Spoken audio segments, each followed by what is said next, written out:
Good morning, everyone. I'm going to call this Works Committee meeting to order. Are there any disclosures of interest? Roll call, sorry. I always do that. Welcome back. Great.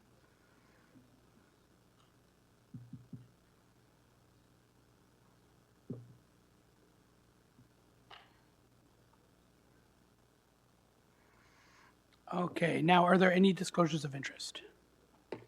Seeing and hearing none. We are at 3.1. This is the Works Committee meeting from November the 8th. Can we get someone to move the minutes? Rhonda, Brian, all in favor? That's carried. And then this is what we've all been waiting for. We are at 5.1. This is Mike Hubble, and he's talking about the 2024 water supply and sanitary sewage systems business plans for 24. Thanks, Mike. All right, good morning, everyone. My name is Mike Hubble. I'm the Director of Environmental Services. Just before I begin, I do need to take a few minutes just to recognize some of the many people who were involved in putting this budget together and acknowledge how proud I am to be a part of this team. So first off, the guidance and leadership from Acting Commissioner Jagannathan has been incredible. From the planning department, we're getting some really great planning expertise from our colleague in Colleen Goodchild, who's helped us with the provincial housing targets. From finance, some, again, excellent financial guidance and leadership from Commissioner Taylor. And my co-presenter today, Nicole Pincombe, and her team, have done the lion's share of the work putting this together for us. From the Works Department, from a growth perspective, from the development side of things, always get just amazing development expertise from Paul Gillespie and Aaron Christie. Darlene Rumble, who puts together the lion's share of the capital side of the budget while she's been mentoring and coaching 2 staff members. Christine Dunkley and her team, who puts together the lion's share of the operational side of the budget. And finally, to the managers in environmental services, that would be Rich, Ian, Nat, Mike, Tyler, Tavis, Joe, and Adam, and all of their teams to help put this together. It is an incredible team effort. It's put together in pretty short order, and this team exemplifies all the best qualities of Durham. They demonstrate leadership, professionalism, service excellence, and strategic thinking. So thank you for allowing me to do that. So we'll get into the budget. So I'm going to be presenting to you today the 2024 water supply and sanitary sewerage business plans and budgets, along with co-presenter Nicole Pincombe. Not that it's insignificant, but I am going to breeze through the first dozen or so slides because a lot of the information is repeats from last year. I'll highlight the important stuff or things that have changed, but the real meat of what has changed is later on in the presentation. So we're going to focus on a background on the user rates. We'll get into some of the regulatory requirements that we have to meet. We'll talk about some pricing. Nicole's going to cover some of the budget stuff. We're going to highlight some of the projects that are in the proposed capital program. We'll identify some of the risks and some of the forecasted pressures and looking forward. So user rates. It is a system where we recover costs based on a user pay. So the water that you use is what you pay for. It has nothing to do with property taxes. So user rates are not based on the level of property taxes in any specific municipality. Customer consumption impacts user rates. Water and sewer bills are based in part on water consumption, as mentioned. And there is fixed charges, which are the majority of charges associated with user rates, and there is some other variable charges, which we'll explain in a second.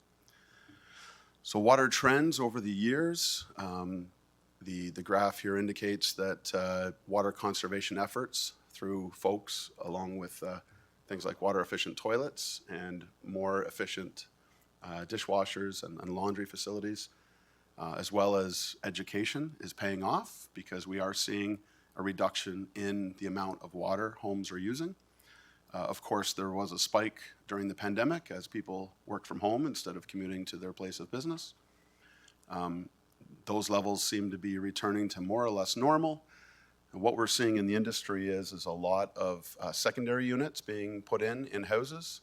We're seeing a lot of, with housing affordability, more people living in houses. So we are seeing a trend where water usage per house is going up again. So as mentioned, the majority of the system majority of costs are fixed costs. And there is variable costs like chemicals and energy, which makes up about 10% of the total water bill. Capital investments for our systems are very expensive. We produce safe drinking water, and the treated wastewater are very complex and require a lot of chemicals, a lot of energy, and a lot of knowledge. They require a significant investment in capital at different phases, asset management phases to maintain the assets, but as well when we grow, we have to continue running that facility while we're growing. So it takes a significant effort both from staffing and from resources to keep those facilities moving and keep them up to date so they're pumping out the safe water that we need. And that funding is drawn from development charges, reserves, debenture financing, and user rates. But we use those to help reduce the user rates. Aging infrastructure continues to require capital investments to maintain this essential service. And this is a service that does not stop. We don't have 2-week shutdowns like some industries. We produce and treat 24 hours a day, 7 days a week, 365 days a year. Just a very quick breakdown of the costs. 90% of the costs are fixed. The 10% that are variable, chemicals and electricity, and we've seen a huge spike in costs for chemicals and electricity in the last couple of years. Regulatory requirements. When the changes in legislation happens, it has a huge impact on our ability to keep producing clean water and treating wastewater. So for example, the province changed sulfur emissions, and that had a huge impact on our incinerator at Duffin Creek. And most importantly, it impacted our chemical budget. The chemical that we use to reduce sulfur emissions spiked tremendously, and part of that may have been because of the regulatory changes. So that's had a big impact to our budget for this year. And just a reminder to everyone did their training last year. Safe Drinking Water Act includes a statutory duty of care for councillors of a municipality and staff to ensure that that training makes you aware that adequate funding for capital, operation, and maintenance needs to be in place to keep these systems up and running. So in summary, the regulatory environment for water and wastewater systems in Ontario is very strict. The investments are high because this is an essential service for a healthy and sustainable environment. And not just Durham, but Ontario and North America, everyone is experiencing increased water and sewer rates, and they are increasing at a higher rate than other utilities. So we are one of the 32 municipalities that contribute towards providing information to the Canadian Infrastructure Benchmarking Initiative. So we compare our municipality against other municipalities and how we're doing for things like the amount of water that the average customer uses and the cost of water per day. So we are in line with both of these averages. The range is between $1 and $4 a day for clean drinking water, and we are below the $4 and above the $1. We're within the range of what is considered average, and same thing with the typical customer usage. We are in line with what we see across Canada as far as the amount of water a household uses per day. So this is the same slide as last year. It just kind of gives an overview of our system and our population. Our water infrastructure, we have about 700,000 people connected to our municipal drinking water system. I'm really going to highlight on the supply facilities, because in the last 10 years, we haven't done a lot of work at the supply. We've extended and we've maintained the system. The most complex parts of our system are the water supply plants and wastewater pollution control plants. And we haven't done a lot of work at them in the last decade. But in this coming decade, because of the growth that we have to accomplish, that's where you get your biggest bang for your buck by increasing the capacity of those facilities. So I'll quickly walk through them. We have 6 surface water treatment facilities. We have one in Beaverton. We have one in Ajax. We have one in Whitby. We have one in Oshawa. We have one in Bowmanville. And we have one in Newcastle. We have done a little bit of work in Oshawa. We just started doing work with our first of 5-phase contracts at Whitby. And we are in the process of building a brand new facility in Newcastle. But we have not touched Ajax, we have not touched Beaverton, we have not touched most of Whitby, and we've hardly touched Oshawa or Bowmanville in the last 10 years. And we have to do work at all of those facilities in the next 10 years. We have 8 groundwater well systems, Cannington, Sunderland, Uxville Industrial Area, Uxbridge, Port Perry, Greenbank, Blackstock, and Orono. We have done a little bit of work. We're putting a new well in Cannington right now. We've done some emergency work at a well in Sunderland. And we are doing a little bit of work in Blackstock right now. We have to go back and touch all of those well systems in the next 10 years. And again, these are the most complex ones that we have. They take the most effort, both from staff, both from an investment perspective. But it is where you see the biggest bang for your buck as far as meeting and achieving the growth targets that we have to meet. From the wastewater side, we have 11 treatment facilities. So we have one in Beaverton, we have one in Cannington, we have one in Sunderland, we have one in Uxbridge, we have one in Port Perry, we have Duffin Creek in Pickering, we have one in Corbett Creek in Whitby, we have Harmony Creek in Oshawa, we have Curtis in Clarington, we have Bowmanville, and we have Newcastle. Again, we have to do work at all 11 facilities in the next 10 years. We've done a little bit of work. We always are doing work at Duffin. We just awarded a contract in Beaverton at the Lake Simcoe plant. We have done some expansion work at Port Darlington and Bowmanville, but we have to do more. We have to do major expansions at Curtis and Corbett, and this is all within the next 10 years, which is why you'll see the increase in DC projects in the next 10 years, and why our program is getting so much bigger to accommodate the housing pledges that have been made. So our water and sewer systems continue to provide safe drinking water to protect the environment. Some of our accomplishments, we are, in comparing other municipalities around Ontario, we are way ahead of everybody else. We had no boil water advisory days in 2023. We're 99.9% compliant for our drinking water test results, and we are 99.1% compliant for wastewater effluent results to protect the environment. And looking at other municipalities and looking at their presentations that they're making to council, again, we are doing a very good job. Our operators are doing a top-notch job in meeting compliance, which is wonderful.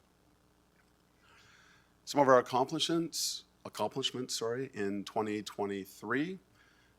We have tendered for construction 19 water supply and sanitary sewage projects with a total project value implemented of those capital projects of $82.4 million. Some of the highlights is some water main replacement work, some asset management work we have to do in Beaverton. There's a lot of streets there. In Beaverton, we're replacing the old water mains. The Lake Simcoe Water Pollution Control Plant, we're doing an aeration system upgrade there. That tender is closed and we're in the process of awarding it. We're doing the phase 1 of the Zone 1 feeder main on Lambs Road in Bowmanville. Eventually that water main will go up and connect to a new reservoir that we're going to tender in 2024 to provide a significant growth area in Bowmanville. The Thixon Road Zone 4 water pumping station upgrades in Whitby. This is to help create a new or expand a Zone 4 in the Brooklyn area. And eventually it will also provide for the north end of Oshawa and have a connection across to Zone 4 in Oshawa. So that is another growth project that we have tendered, and they're just starting construction on it. And a water main and sanitary sewer replacement on Simcoe Street from Olive Avenue to Metcalf. That has been tendered and awarded. They're out to construction on that. That is a water main replacement and sewer system replacement done in conjunction with a regional road project.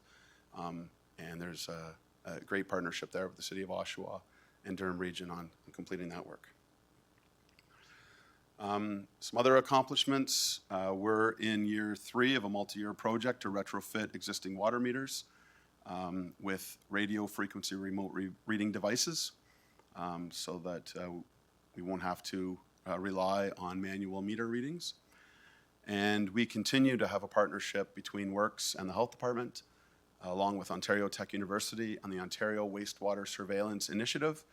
We are monitoring wastewater flows for COVID-19 and influenza to support epidemiological monitoring. I practiced that a lot last night, and I was able to get through it. It's good. So now I'm going to pass along the presentation to my co-presenter, Nicole, who's going to work on the user rate calculation.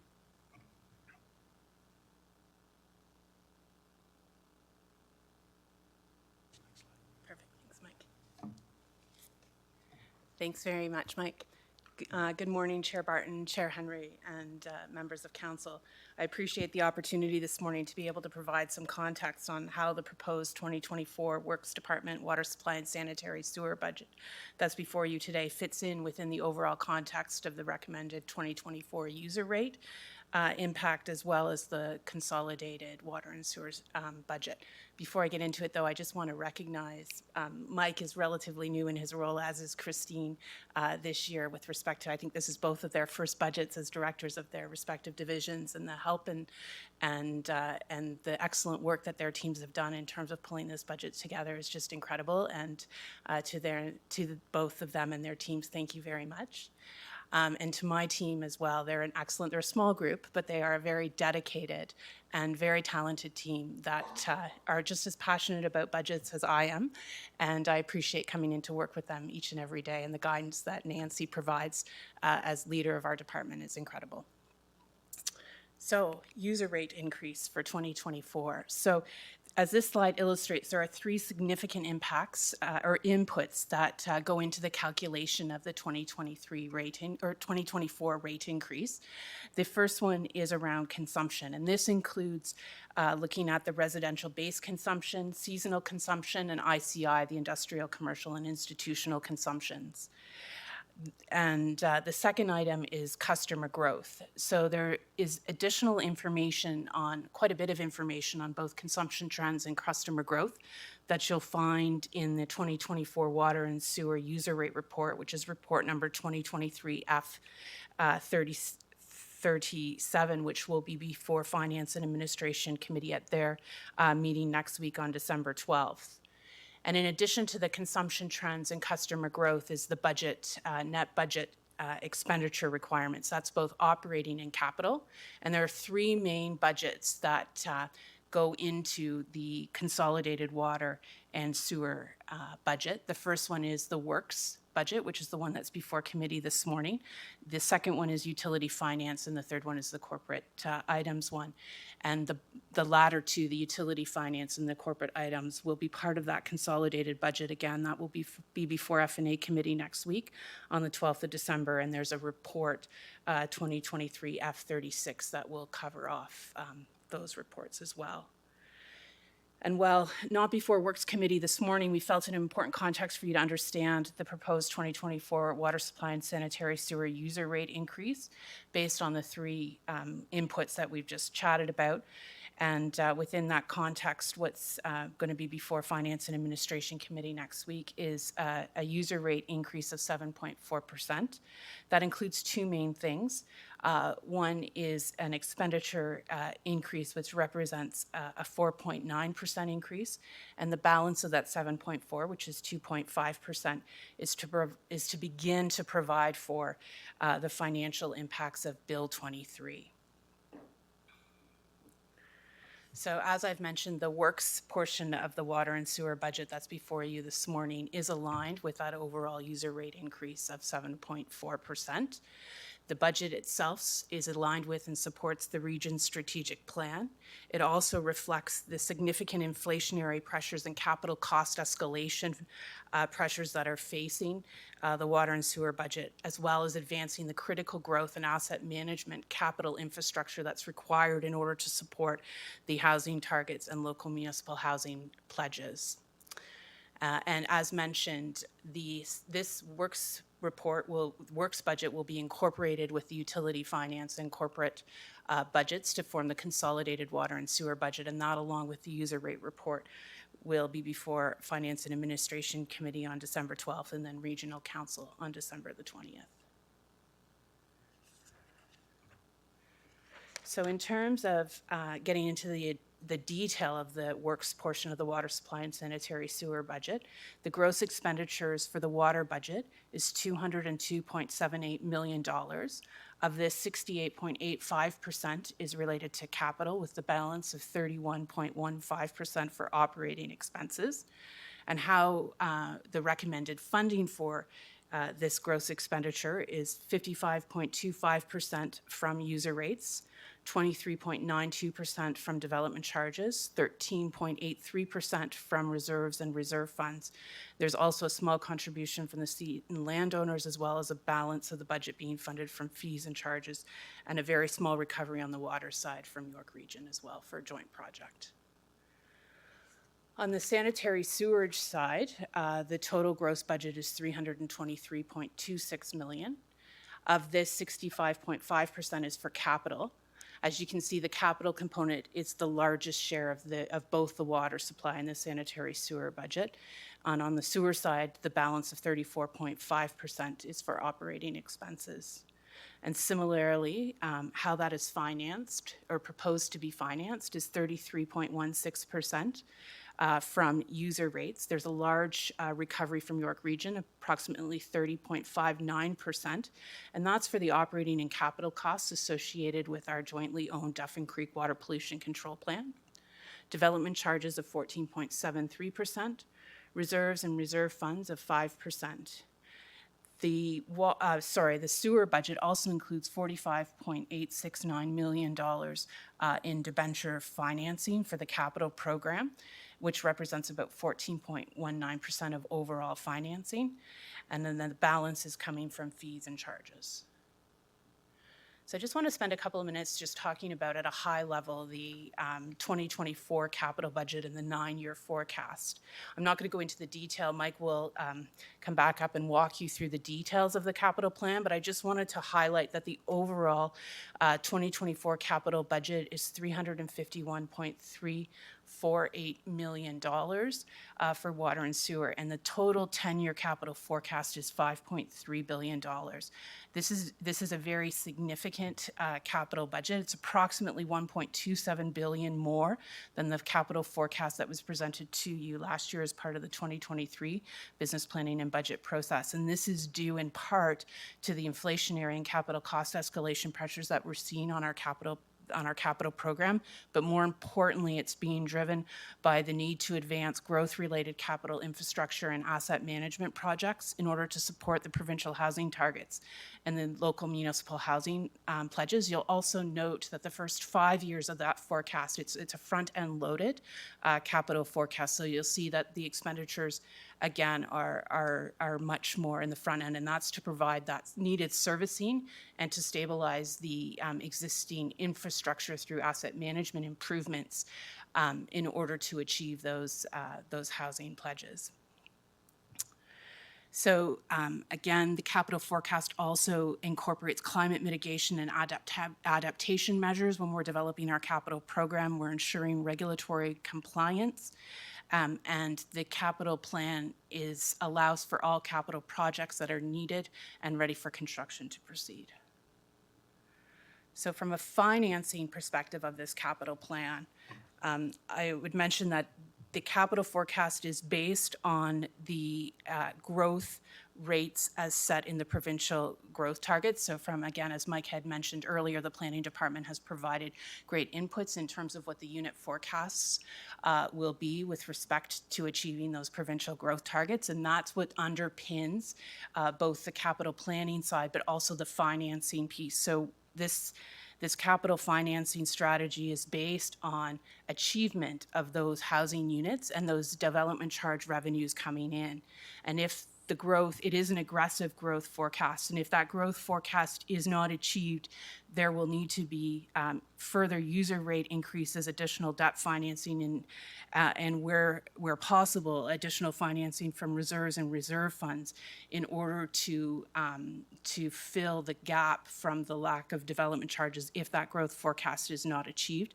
We'll also look at the ability to prioritize or phase some of the capital program as well. So if development is slowed, we may not need the infrastructure as quickly. But it is challenging because the infrastructure on the water and sewer side needs to be in place before the development can occur. So you'll see that there's a significant use of reserves and reserve funds, totaling over half a billion dollars proposed to fund this 10-year capital plan. There's also extensive use of the asset management, water and sewer rate stabilization reserve funds. And essentially those reserve funds will be fully utilized based on our forecasts by the end of the 10-year period, as well as a significant use of the development charges that are proposed to come in as well. There's strategic use of debt over the forecast to fund the development charge shortfalls for our large expansion projects, as well as the significant renewal projects in order to smooth out the user rate increases. And there's about $750 million in debenture proceeds forecasted over the plan. And lastly, the financing requires steady annual increases in user rates to fund the non-growth related capital costs associated with the forecast, but also it also calls for increased user rate increases to fund the impacts of Bill 23. As I mentioned, the user rate incorporates a 2.5% increase to begin to fund the modeled impacts of Bill 23. That is it's just literally a drop in the bucket in terms of what those overall financial impacts are, and there'll be more information on that presented as part of the user rate report and consolidated budget report next week at FNA. I'm going to turn it back over to Mike to walk through the details of the capital program.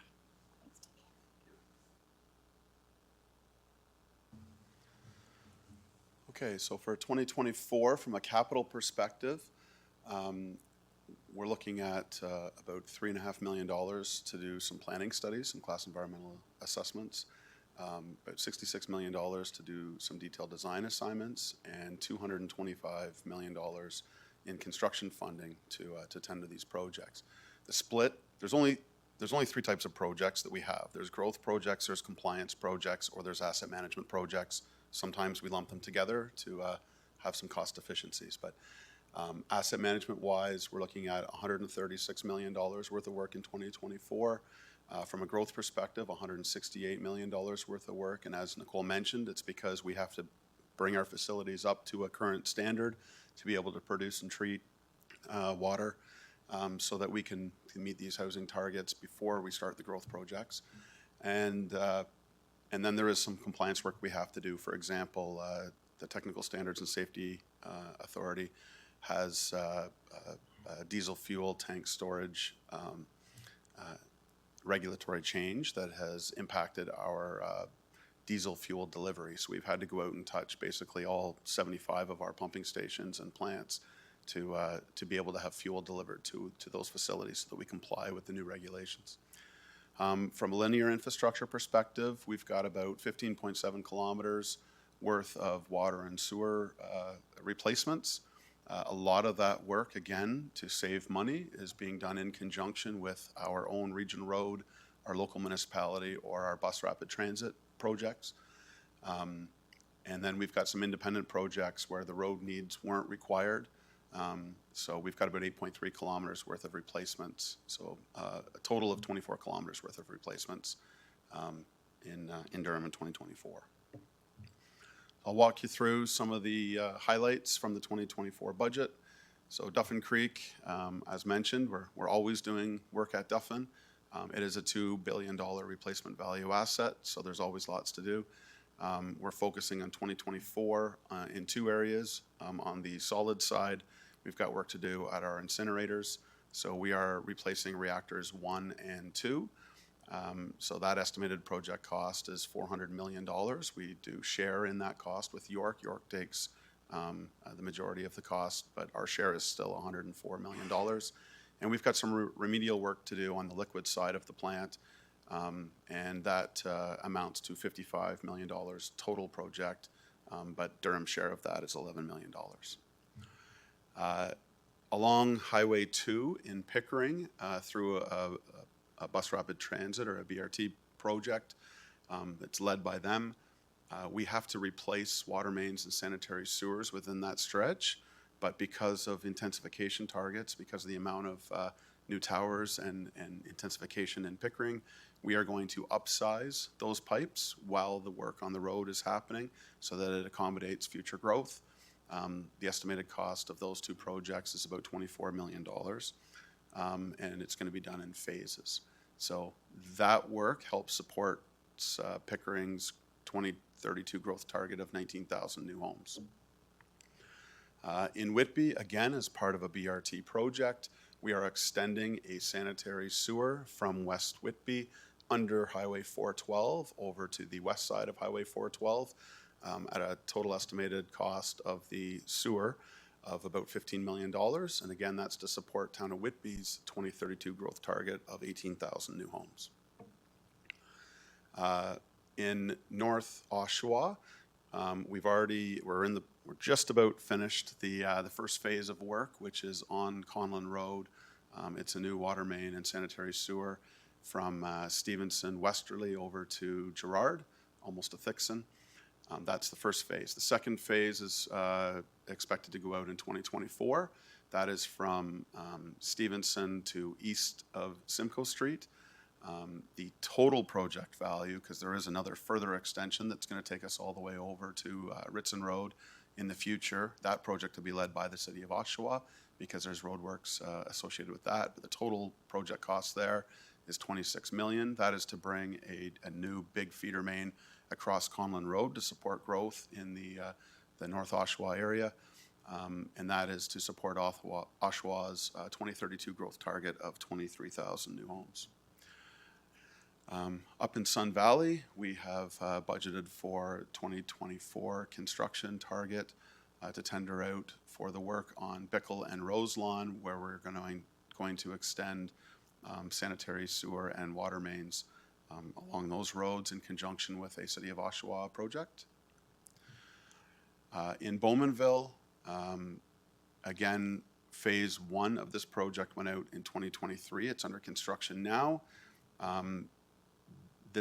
We're looking at doing phase 3 of this project, skipping over phase 2 because phase 3 is going to be done in conjunction with a new reservoir that's being installed, again, to support growth in Clarington. And then we're going to come back and do the remainder of the work, which we'll call phase 2, which is along Concession Road 3 and down Lambs Road, and as well as the roundabout that's proposed at Concession Road 3 and Liberty Street. Total project value of that water main is $63 million, and that supports Clarington's 2032 growth target of 13,000 new homes. In Bowmanville, the Port Darlington Water Pollution Control Plant, we did some upgrade works there, and we've got to rectify some of the deficiencies for those upgrades as part of that expansion that helps support Clarington's growth target of 13,000 new homes. So that's about $3 million worth of work at the Bowmanville plant. In Newcastle, The water pollution control plant is getting tender ready. We plan on tendering that in the first quarter of 2024. This will expand the plant from 4 million liters per day capacity to 7 million liters capacity per day. And the estimated project cost for this one is $35 million. And again, this helps support Clarington's growth target of 13,000 new homes. In Blackstock, a lot of the water services up there are polybutylene, which is a legacy material that needs to be replaced. We've already started phase one, kind of as a pilot, and now we're into phase two. There's 4 phases as part of this work, and so 1 phase per year. We're looking at a total cost of just over $3 million to do all this replacement work in Blackstock in the next couple of years. Up in Sunderland, we've got some water main replacement work, some asset management work to do on Jane Street and Maple Street. The plan is to tender that out in 2024 and start construction, and the estimated value of that is $1.7 million. In Beaverton, at the water supply plant, we have to replace the zebra mussel control lines, or the chlorine solution lines that go out into the lake, into the intake. We plan on tendering that out in 2024, and the estimated cost for that is about $2.7 million. So now we'll jump into some risks and uncertainties. Just wanted to highlight the Federation of Canadian Municipalities put out a report earlier this year that said to restore housing affordability by 2030, there needs to be an investment into infrastructure of $600 billion across Canada. When you break that out into water supply and sanitary sewerage, their breakdown said that in Canada, we need to invest $218 billion in water and wastewater infrastructure. And that cost does not include the operational costs to maintain the assets over their lifetime. It doesn't include adapting the infrastructure to climate change, and it doesn't include the cost to build low carbon infrastructure. So just highlighting that the Federation of Canadian Municipalities has highlighted the need to do that, and that's within 7 years, not within a 10-year forecast. Some of the impacts on our operating and capital budgets. This has been pretty typical for the last couple of years, especially during the pandemic. Increasing costs of operation. We've had unprecedented inflation on labor, materials, supplies, and the supply chain. We've seen things like diesel generators, for example, that used to take 4 months to deliver. They're now taking a full year before we see them coming to the site. So it's delaying projects, which is causing delays in schedules and causing increase in costs. Changes in local market demands for engineering and construction services. It impacts external industry capacity, so the consultants are getting stretched. And internal human resources are getting stretched as well, and we don't have the capacity to keep up with the growth. Increasing legislative requirements for provincial and federal approval agencies. I'll highlight later, there is some imminent changes to some federal regulations that will change and impact our operations. And revenue funding pressures. So for example, when a provincial or federal infrastructure program comes out, typically we are asked to match that regional investment. So impacts on operating capital budgets continued.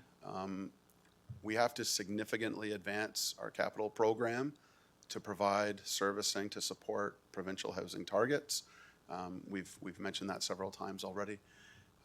And a greater portion of growth-related capital costs being funded by user rates, reserves, reserve funds, and debt. Some operating pressures. As we grow across the region, it's going to put an additional strain on our operators. And this includes development of several new communities. So we're going to have new facilities that need operators to attend to, and again, more operating costs. We have to ensure sufficient staff resources are available to deliver this growing capital program. I'll speak to that growing capital program to compare where we've been the last 4 years and where we're going in the next 4 years, just to give you a line of sight. And we've got to make sure that we anticipate the response times for maintenance activities and supply chain issues. And obviously, Durham Council has declared climate change as an emergency, and we are experiencing unpredictable weather patterns. This impacts our collection systems and our treatment for our operations staff, and has a significant cost impact to us. I'm going to speak quickly to a project life cycle. Just to talk about the costs, a lot of the projects we've got coming in the budget are long-term projects. These are 10-year projects by the time you do the planning, design, construction.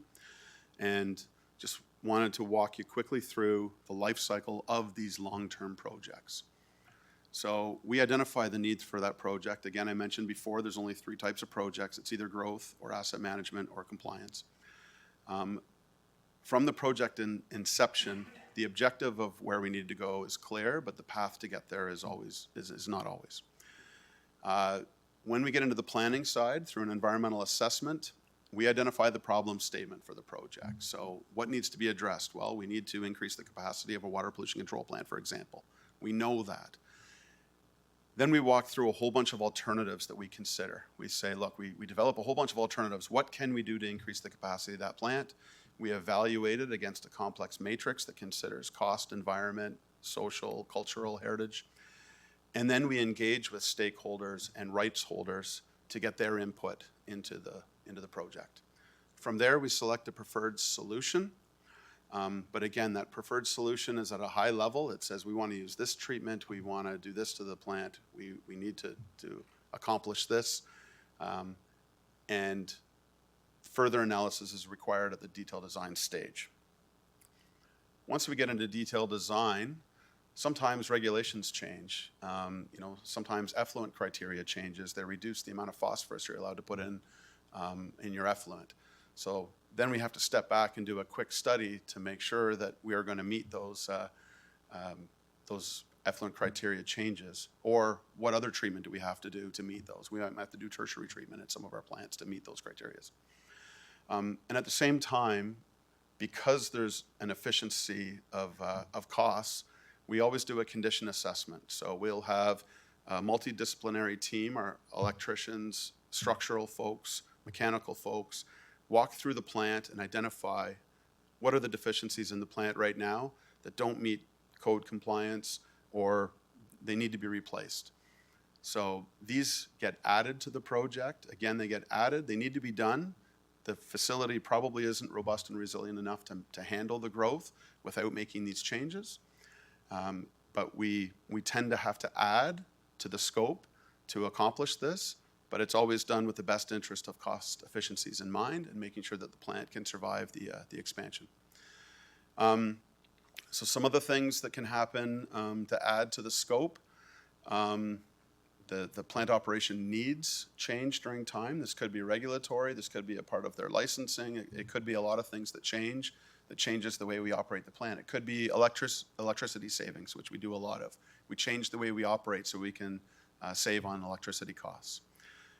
Sometimes the proposed solution that we selected opens up code compliance issues. All of a sudden, now we walk into a room and it's now classified as a different criteria under the electrical safety code, and we can't have that piece of equipment in that room anymore. So we need to expand the facility to move electrical components into another room. So that can happen. Sometimes new technologies, over the course of 10 years, new technologies come out which we assess and say, wow, this might actually be really good for us. It might save operational costs later on, or it might save ease of operation. So we consider those and have them added to the plant, which weren't considered when we did the initial planning study.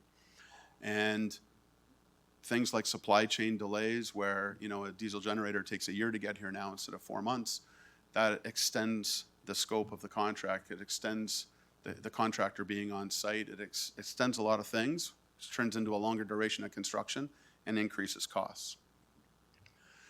Again, legislative and procedural changes. New water quality threats can occur that has to change the design. Sometimes the approval agency changes criteria.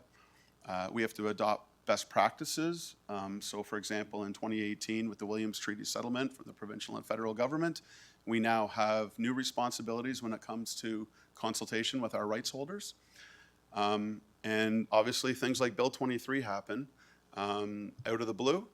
and requires us to expand plants quicker and perform asset management quicker than we had intended.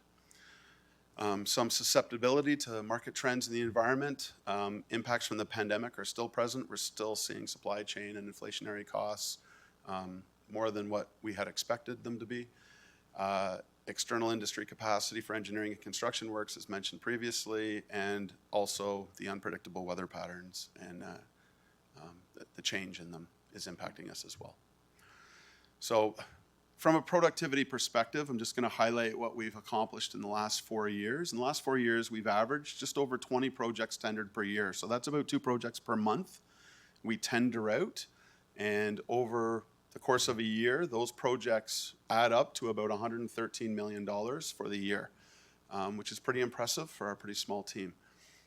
In the next 4 years, we have to deliver up to almost 50 projects per year. And the estimated total project value of those projects adds up to about $400 million per year. So it's a quadruple increase in the cost. And a lot of that is because of the number of projects, but it's also because of the complexity.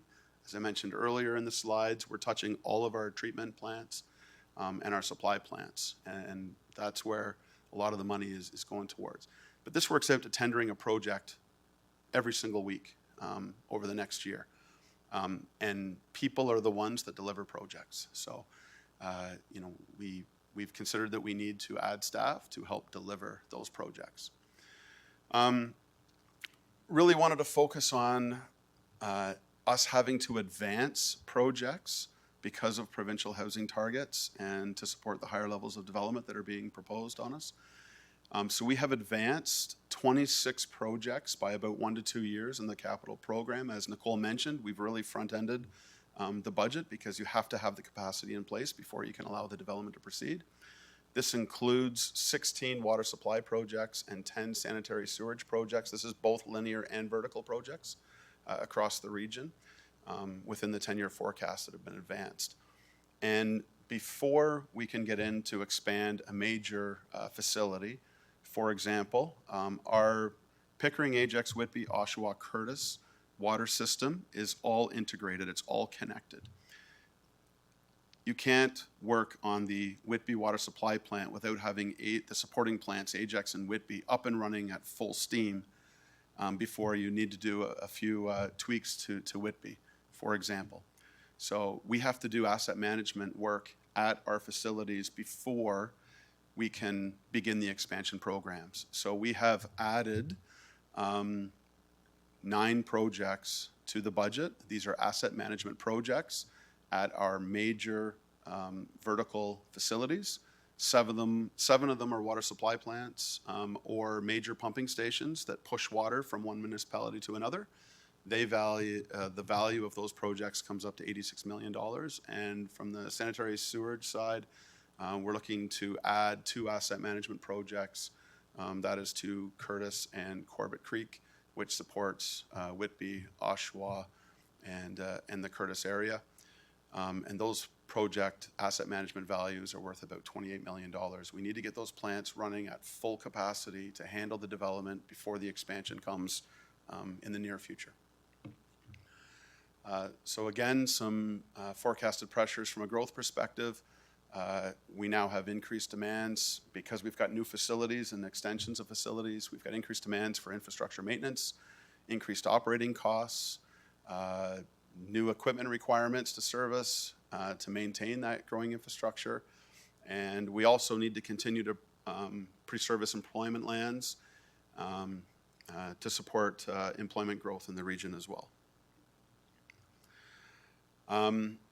So one of the pressures we have is the amount of DCs that we need to help finance these growth-related projects. That's obviously a concern because the amount of growth projects we have is significant. The projected increase in draws from the reserves and reserve funds and debenture financing to support Bill 23 and Bill 134. Obviously, as mentioned, the asset management and infrastructure requirements are just continuing to grow and growing significantly. And the refurbishment of our existing water supply and water pollution control plants, as well as our maintenance operations depots to support the linear infrastructure that we have out in Durham. So legislative and regulatory requirements, the More Homes Built Faster Act and Supporting Growth in Housing in York and Durham Regions Act demands significant growth, which is dependent on the expansion and extension of our infrastructure. The Ministry of the Environment, Conservation and Parks is currently finalizing the Lake Simcoe Protection Plan. This is all about reducing phosphorus in Lake Simcoe. We anticipate this will require future capital and operational changes to our sanitary sewage infrastructure, everything that's within the Lake Simcoe watershed. This goes from Uxbridge all the way up into Brock. There is some federal regulation changes that are having a big impact on us. One is related to the a frequency change for our SCADA system. We are currently on a 3.5 gigahertz system. The federal government has told us we need to be removed from that system and we need to find another frequency. So we're doing a feasibility study now to find out which frequency works for us, and we're trying to pick the frequency that has the least impact to our existing infrastructure, because our infrastructure is set up for that frequency. Hopefully we can only make some minor modifications to that frequency when we switch channels. The other one that is imminent is a cybersecurity regulation that we anticipate coming out. I believe last week there was another water and wastewater facility in the US that was hit with a cyber attack, and an agency out of a foreign country took control of a sanitary sewage system. I forget what state it was in, but it seems to be happening more frequently. So our federal government is looking at putting together some legislation about cybersecurity, which we're obviously that's going to impact us operationally. And also wanted to highlight a change to the Professional Engineers Act, because the Works Department has got some very good, very qualified engineers, but there is an impact to all the engineers in our team.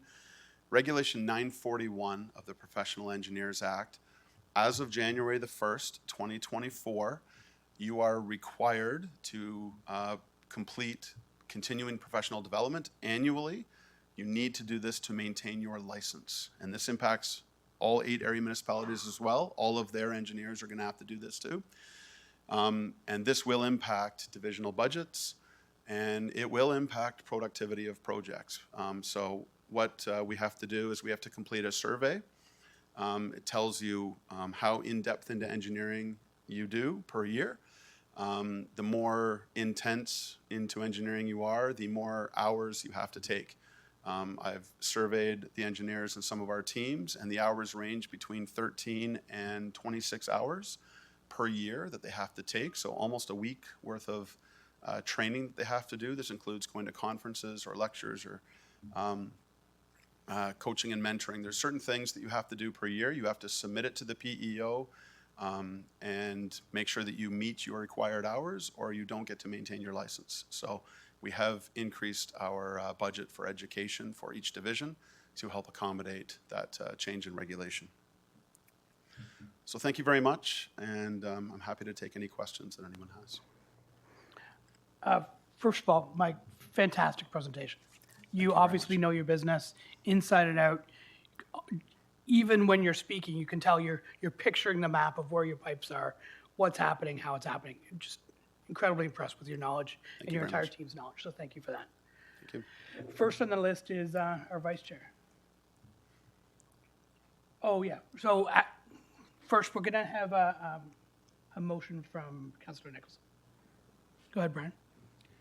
Thank you. I was going to move that the rules be waived to allow us to change the agenda to bring the reports regarding the water and sewer supply up following presentation.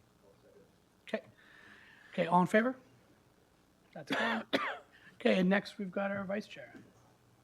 Go ahead, Tia. Good morning, Mr. Chair, and good morning to everyone in attendance. Mike, that was very, very good. Thank you, sir. Very well received.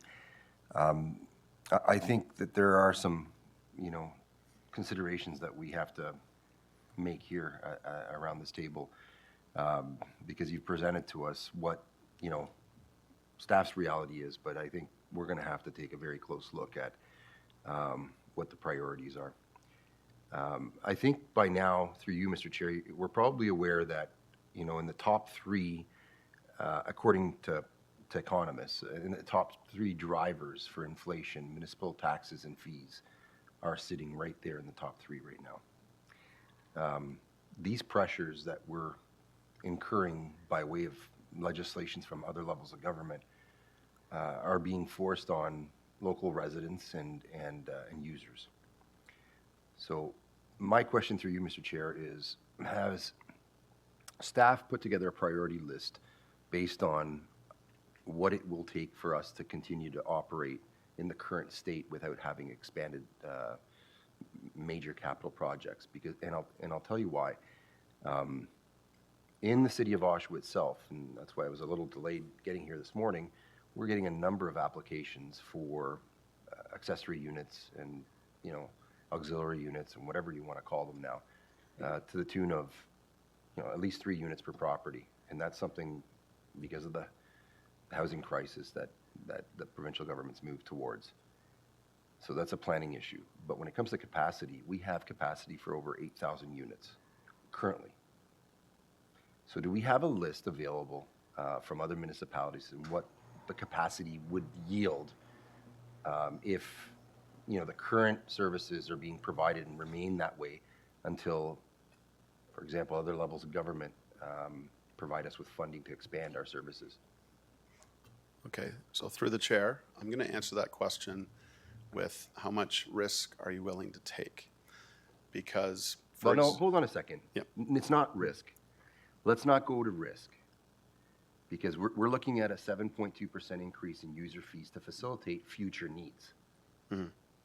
I'm talking about, you know, what does it cost to continue to operate the system the way it is without, you know, dealing with the amount of growth and density that's being jammed on existing users to pay for, you know, future expansion. That's not risk, that's reality. That's a different R. Okay, through the chair, so I'll give you an example. Yeah.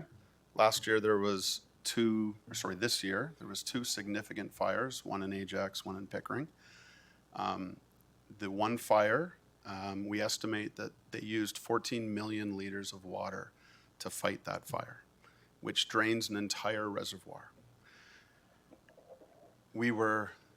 If that had happened on one of the hotter days of the year when people were watering their lawns, when people were washing their cars, when people were using more water, there was a chance that we would have run out of water to fight that fire. And that's where the risk comes in. And it works the same with the sanitary sewage side. If we increase the capacity of our plant during a wet weather event, we end up bypassing the secondary levels of treatment at that plant and dumping. It still gets primarily treated, but not secondary treatment, into the lake. So we are extremely tight for capacity already. 8,000 units is not a lot of units available. If we get a significant wet weather event, we are going to have to bypass our plants and spill to the environment. So, which is why we're treading a dangerous game of capacity and letting more capacity come in without expanding our plant to the environment. Okay, and to fight fires. Okay, so noting that, is it prudent for us to continue to allow more capacity without this level of investment? And you're saying it's not, and we all understand what the numbers yield. But the alternative isn't something that is going to fly. It's not. Like, at some point, when you look at, through you, Mr. Chair, the analysis that I'd like to see staff perform is that, you know, what is our current standing? You know, how many units do we currently have as capacity? What are we being asked for? I know that, you know, the budget's been presented, but at that point, then we're able to address the legislation accordingly. If Bill 23 is an impact, I'm not seeing it yet, but we're saying that it will be. If, you know, the legislation that's, you know, encouraging growth becomes a further impact because capacity is not there. Anyways, all these things, including the environment and anything associated with even, like, you know, supply chain, being the diesel generators. We need a business case to be able to present to upper level governments, because this is not sustainable. So I'm saying this through you, Mr. Chair, to staff, because I get staff's position. I don't think there's too many people that work around this table at Duffin Creek. I worked there. I get what capacity means. I get what it means to treat water and potentially not, and what the impacts are. And I understand that there is concern with, you know, maintaining a level of service. But there's also concern with affordability. And if you look at the top 3 reasons why inflation is where it is, we are a main contributor to that. So any of the affordability conversations that we have around the table are null and void if we're not looking at alternatives. And we don't know what alternative we can look at through you, Mr. Chair, to staff, if we're not presented with what the reality currently is. If we're being told that, you know, a major fire would cause us to not have water, then I would suggest that by increasing capacity and adding more people, we're not going to have, you know, the ability to be able to serve them in hospitals. We're not going to have the ability to be able to, you know, to provide for them with the major infrastructure that's required, because we're not getting any of that funding from the levels of government that are forcing us to expand. So the question is, you know, what would not expanding and maintaining the current levels cause? Would it cause a conversation? Would it cause an upper level government to come in and build it for us? Because we're at the point where we're going to have to start looking at things differently. There's no way anyone around this table, whether they're staff or not, can tell me that the user fee increases, the capital cost increases, the operating budget increases are going to be in any way, shape, or form something that are going to be a norm accepted by the public. Like, it's not going to happen. When you include interest rate increases for mortgages, and then, you know, cost of living and groceries. So it's a little bit of a speech, and I say through you, Mr. Chair, to staff, I would like to see what the reality is so that we can have, you know, something to be able to figure out an alternative from. I don't have the answer, but we have to figure out an alternative to, you know, providing funding in the front end to build capacity, which we in Oshawa currently have capacity for 8,000 units, but none of those units are going to be built because of the market conditions. If someone can't afford a house, they're not buying it, the builder's not building it. So are we so far ahead of the curve and asking users to pay for all this stuff when potentially we should be using this time as a runway to provide an alternative? And if that alternative means, okay, you know, provincial or federal government, you want us to, you know, deal with this environmental legislation or deal with this growth legislation, then show us the money. Because I can't charge X person more money that is currently using the system for future uses. So through you, Mr. Chair, just want to ask, do we have a priority list or do we have a strategy to be able to afford this in a different manner? Okay, so through the chair, I'll speak to the Pickering, Ajax, Whitby, Oshawa, Curtis system because they are interconnected. And in Works, what we've always done and continue to do is we engineer solutions to delay the expansion of our plant capacities.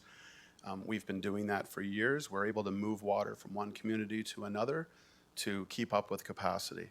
But we're at that point now where now we have to start tackling, like we've almost come out of engineering solutions to maintain that capacity. We've built pumping stations, and we've built feeder mains across communities to move water. But ultimately, we're getting to the point now where it's the plants that need the capacity increases. And as I mentioned, in order for us to expand Whitby, we need Oshawa and Ajax to be running full steam ahead. We've got asset management money we have to invest in to get those plants up and running.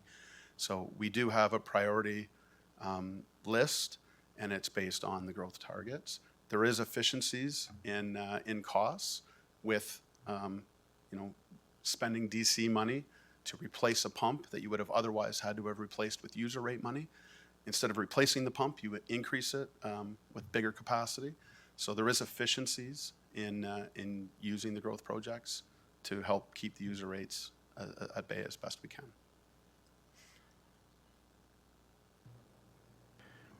I appreciate that, Director. I'm not sure how many staff members live in Durham, and I don't know what the situation is with user fees and costs and taxes in other municipalities.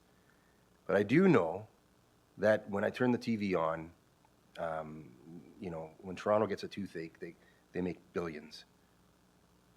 we've got more than a toothache here. We've got a root canal, we've got heart surgery, we've got potential of limbs being, like, this is getting to the point where maybe we need a strategy where if the capacity's not there and, you know, users and existing residents and taxpayers can't afford it, that it just doesn't get done.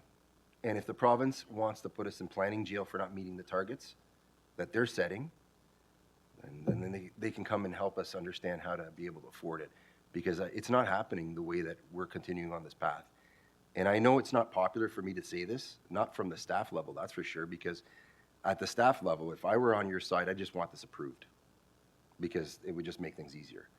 But this is not something that I'm willing to do, because we got some very, very, very tough economic circumstances that we're dealing with. I get growth and facilitating employment-based services, but when it comes to housing, if we're getting get jammed the way we're getting jammed, be it, you know, from federal or provincial governments, I need hospitals, I need, you know, major infrastructure money, and I need realistic ways of paying for it, and not from the average person that can't afford it. So through you, Mr. Chair, to staff, I think you do a great job in putting together what the needs are. I just have a difference of opinion on how to be able to pay for them. Okay, so through the chair, I will speak to a couple of examples. Sorry, Nicole, it looks like you've got something you want to add as well. I know Hamilton was first out of the gate with a user rate increase. They got theirs through their committee in November. Hamilton got a 10% user rate increase, and they've also identified that they need a 10% increase per year for the next 10 years to support growth and everything. So, and Hamilton has a smaller system. They've got 1 water treatment plant and 2 wastewater pollution control plants, whereas we have 25 to their 3. Just out of context, I was looking at past user rate increases at Durham Region.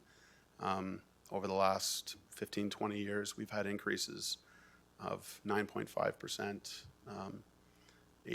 8% kind of thing. Obviously, during the pandemic, the increases reduced significantly. But we have had increases in Durham. We've got some precedences of higher user rate increases in the past. So, Nicole, did you want to add something? Maybe just a couple of things, and I think Nancy wants to chime in here as well. I would maybe just say to start that the provisions for Bill 23, so the implications of the provincial legislative changes with respect to Bill 23, Bill 134, with respect to the housing targets, it affects municipalities at different points, right? Because it depends on when you've renewed your DC background study. So for the region of Durham, we did ours this July. So our impacts are more immediate, whereas some of the other municipalities may be more delayed. And I know Nancy, as part of her work with ORST, is working on, and I'll let her speak to that, with respect to some advocacy work in terms of talking to the senior levels of government with respect to funding there. So maybe, if Nancy doesn't mind. So if I may, a couple of things, and I also may lean on our CAO for some of this.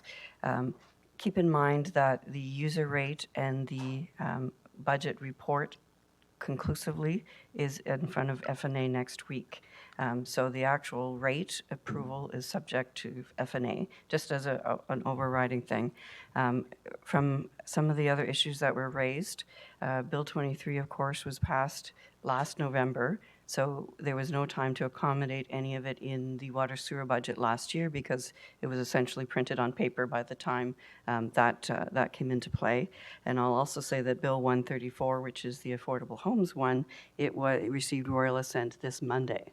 And that one as well will cost us $204 million over the next 10 years for every 5% of the development that falls under affordable. So if it's 10%, then that's $410 million over the next 10 years. The province has announced a very small, in their fall update, they announced funding for water sewer infrastructure. So we need to be in a position it's not even close enough for what we would want, never mind the rest of the province. But we need to be staged to be able to go after that hard and fast, which means having projects shovel-ready, so to speak. But the other comment I'll make is with respect to the housing targets. While in a perfect world for me, we would say, with respect, Councillor, we would say exactly what you're suggesting. Province, we're not doing anything until you ante up the money. However, for water sewer, number one, it has to come in before all of those building permits come in. So that's a challenge for us. We don't necessarily have the same options to defer, because if we defer and then it takes 5 years to put that into play, then it's a deferral of 10 years for growth. And the other observation I'll make is that the locals are proceeding with approving things that require infrastructure. So I'm not a planning guru, but I understand Ajax, for example, approved some very large towers. So not all municipalities are necessarily saying we're going to hold the line and not agree to any projects moving forward until we get money. And so the region is in the position of having to provide the servicing to accommodate all of that. And as Director Hubble has mentioned, with all the interconnectivity of all of them, it has a bearing on every facility. So I just wanted to kind of put that into context. Certainly through AMO, and we mentioned this a little bit last week, and Councillor Mulcahy is our representative there. Through AMO and FCM, there has been a huge amount of discussion, exactly to your point, to say, we are at a crossroads here, and there is a significant amount of work that needs to be done. So through the regional and single-tier CAOs and the regional and single-tier treasurers, we are looking at trying to find an easier way to advocate aggressively. And one of our challenges is everybody says, well, how much is this going to cost? And everybody calculates it differently, and we all go off and spend another 18 months trying to come up with a number. So we're trying to cut that argument out and come up with an easy methodology that says, this is the number, and you better stand up and help us out. So I wanted to give you that context, just so that you understand. But at this point, from a regional servicing perspective, we don't see that we have any options. We have to comply with the legislation, and we have to meet what the locals are requesting with respect to having to have water sewer in place in advance of building permits, and many of you are approving some significant items. So, and I don't know if perhaps if our CAO would like to comment. I think Nancy really hit the nail on the head. The other thing I would say is a number of these pressures will continue to exist, and the requirements continue to exist regardless of the new housing targets. And just a reminder to Council about some of the priorities that it's endorsed related to development along the Go East extension, for example, the renewal of our social housing stock. All of that will require additional servicing and put additional pressure on the current infrastructure. So simply removing the housing targets will not make these requirements go away. As Nancy said, though, we are in talks provincially and federally to reiterate the need for infrastructure funding.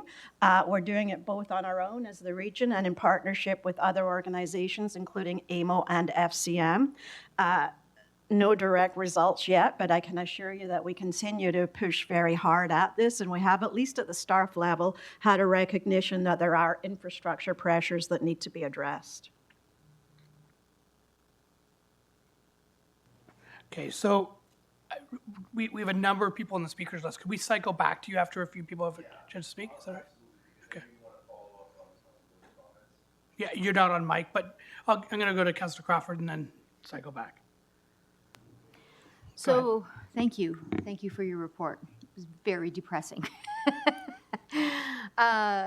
So, the provincial government wants affordable housing, but it comes on the backs of people that actually live in houses right now.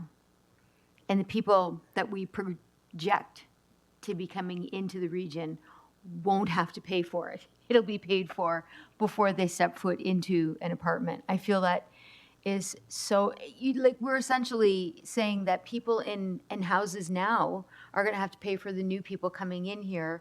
and they're barely making it as it is. Not directing this at you. This is just what the province has decided to do. Now, the province has been talking about making us whole since the Bill 23 was signed, yet I don't, pardon me?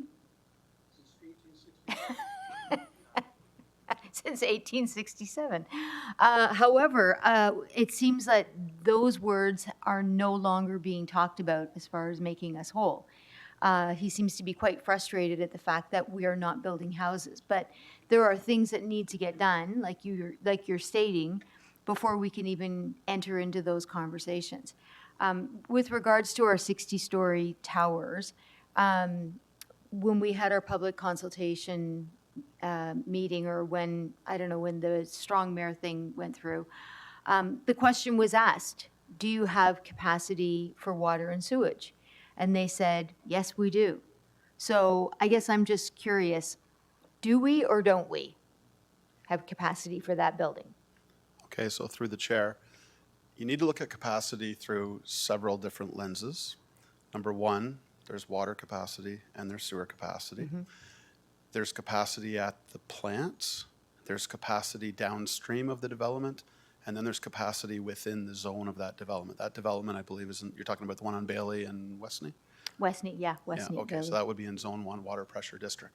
So the Zone 1 water pressure district, that local pressure district has the capacity, and the treatment plant, assuming it's next in line, because it's first come, first served development, we currently have enough capacity. If they showed up tomorrow with a plan ready to go, we would have capacity for that development at the plants. The system to get to that facility may not have capacity. It may be a local water main, it may be a 150 millimeter water main along the local streets that they want to connect to. That development would be required to increase the size of that water main in front of their development. So you got to look at capacity at several different lenses. But where they're talking about capacity, I think they're saying if that development showed up today, we would have treatment plant capacity for that development. But you would still need to increase pipe size? Is that what you're saying with that? Without knowing the details, I would assume for a development that size, the infrastructure in the area may not have been sized for that development. That along Bailey Street or along Westney may have significant sized infrastructure, depending on where the trunk feeder infrastructure goes. I know in Ajax, our trunk feeder system goes up around Salem. It's a big 1,500 millimeter feeder main, and then there's the grid of feeder water mains that go across. One goes across Bailey, I think one goes up Westney as well. They may be sized enough, but depending on where the connection comes across, the local infrastructure may need some improvements. So for sewer, surely we have enough capacity since we seem to be piping everything from York into our lake. So surely the sewer has capacity. So the treatment plant likely has capacity. The sewer in that area, depending on the flows that are generated, again, it may be dumping into a local sanitary sewer. It may need to extend over to a trunk sanitary sewer that may be a couple hundred meters away. So they may need to extend a larger sewer across from the trunk to that development. So, sorry for belaboring this, but I think this is interesting because, so when a councillor says to a developer, do you have sufficient water and sewer capacity? And the developer says, yes, we've had it approved. They're probably speaking about treatment plant capacity, because as part of the agreement that they will sign with the region for that development, that may include building the local infrastructure that they need to support that development. That wouldn't be a DC-related cost or expenditure. It may be local infrastructure. So they may need Does to. the developer look after that? That is correct. That is 100% developer Okay. cost to extend that infrastructure to their development. Okay, that's good. That's what I need to hear. And as far as the federal government, I mean, Hazel McCallion said it right. The feds have the money, province has the power, and we have all the problems. So when the federal government is changing legislation, then it should come with a check with it. It shouldn't be something that we have to pay for. Now, I don't know, are we writing letters or anything to find out how we can get money. I mean, honestly, you can't change legislation and then say, well, charge the taxpayer another, whatever to get it done. We are writing letters. We've also been to Ottawa, met with Infrastructure Canada, talked about the infrastructure pressures. They encouraged us to keep communicating that with them. And we're also working across the regional and single-tier CAOs and treasurers, as Nancy indicated. So we are being proactive, both through our political bodies, such as Marco and that group, as well as at the staff level. It has not generated any actual results federally at this point, but we continue to push. It's an issue both federally and provincially, to be totally honest. Much of the pressure that we're facing financially with infrastructure is through Bill 23. So we have to aggressively work with both orders of government to increase their investment in infrastructure, especially if they want to expand housing. Is there any reason why the housing accelerator was not extended to the region? It's only lower tier, if I Yes, we understand it right. raised that. I know York also raised it in Ottawa. I think, to be honest, it was a misunderstanding with respect to who had responsibility for housing as the service system manager, because they're just not, we're unique in that we have a two-tier system in some areas in Ontario and nowhere else in the country does. So that is, that's all I can say there. As you know, we did work very closely with the local municipalities on those applications, and we are hoping to get results imminently. We did raise that in Ottawa also, that we were hoping to hear sooner than later with respect to some of the Housing Accelerator Fund applications. So Ontario Big City Mayors has a meeting next Friday on the 15th, I believe it is. If there's something that I need to raise there, as I'll be attending on behalf of Mayor Collier, could you send me something? I'm very happy to bring it up. Yes, we'll send you a briefing note. Thank you. That would be great. Okay, thanks. Okay, next we've got Chair Henry. Thank you, Chair Barton. A couple of questions I'm going to ask you are political, and if you don't want to answer them, that's fine. I'll go to the CAO. Just to follow up with Councillor Crawford last week, the Prime Minister was in Ajax. We weren't invited. We've been trying to get a meeting with the leaders of the federal government. We do have a bit of a response. We have had individual members of the federal government reach out to us for some of the comments made in the letters that have been sent to them, but quite frankly, very disappointed that the region wasn't invited to at least have a 10-minute conversation with the Prime Minister about some of the challenges we're having, not just about this, about other things. I'll leave that to another day. Mike, under our current system, use it or lose it. How much capacity is taken out of the system by development that has been passed going back, I think, longer than 10 years?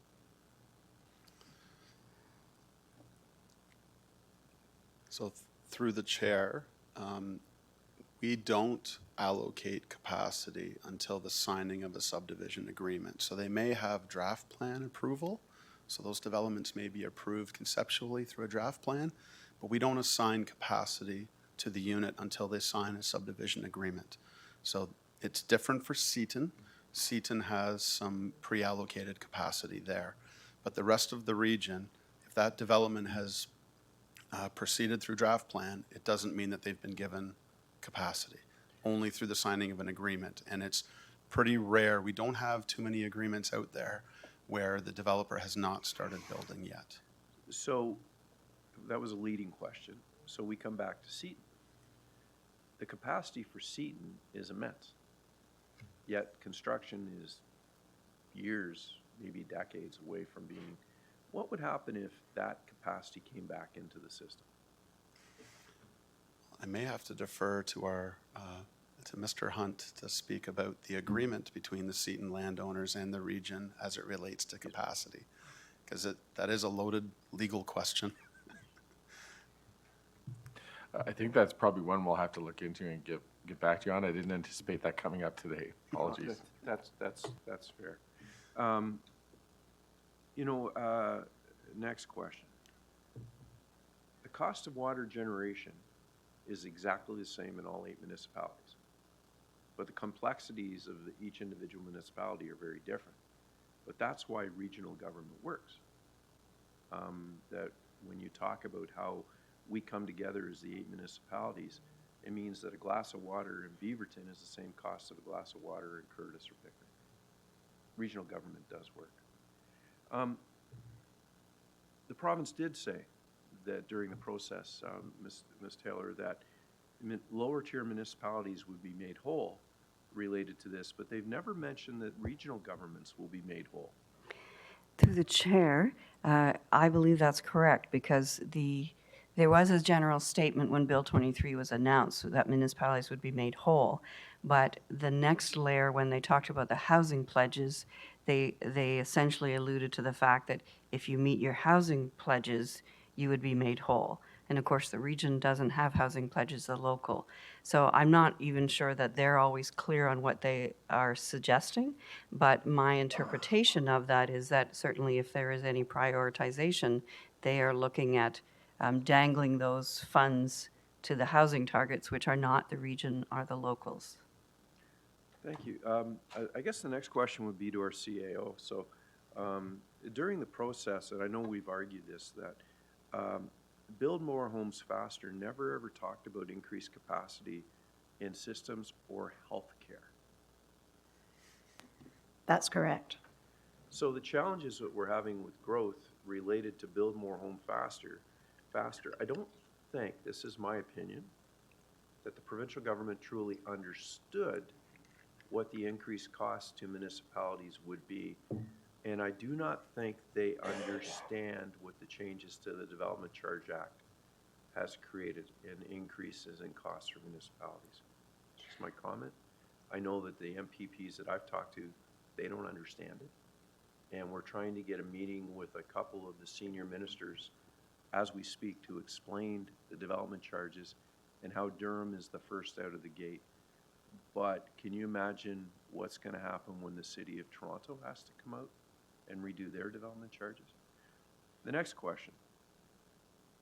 Bill 23 and Bill 134, I don't think the provincial government truly understand the complexities of this. Through your association of people that you work with in other municipalities, have you been relaying the information and the impacts of Bill 23 and 134 back to your provincial associations? Absolutely. And in fact, it's created a new stream of work, which we're very fortunate to have our treasurer sit on, looking at what the impacts on the financial sustainability of municipalities is and what the issues are and what we'll need to do to address that. So it's been communicated back. There's also work being done to make recommendations to the province with respect to how we do address financial sustainability. I think the message has been heard certainly at the association level loud and clear. And we're very fortunate to have Nancy sit on the panel that will be advising on that work. Thank you. Back to Mike. Mike, I appreciate your report today. Looking at the downturn in the economy and the reduction in the sales of houses, what would happen if we took this current plan and we extended it out another 5 years based on what we know today, that just houses aren't being built? So through the chair, I think that if we don't receive the DC receipts because the growth isn't happening, it may delay some of the expansion projects. But I'm still convinced that the asset management funding is going to be required to keep our facilities producing what we need to produce and prepare ourselves for the expansion. I definitely understand after the last tour about the asset managements and needs in the municipalities we attended. Would like to see some other facilities over time, Mr. Chair, if we could tour some other facilities. Next question is to Ms. Taylor. Ms. Taylor, is it possible that during this process that we do send out water bills? I know they're electronic now for the most part, but we do mail some. Is it possible to put a cost reflection on those bills directly related to Bill 23 and Bill 134?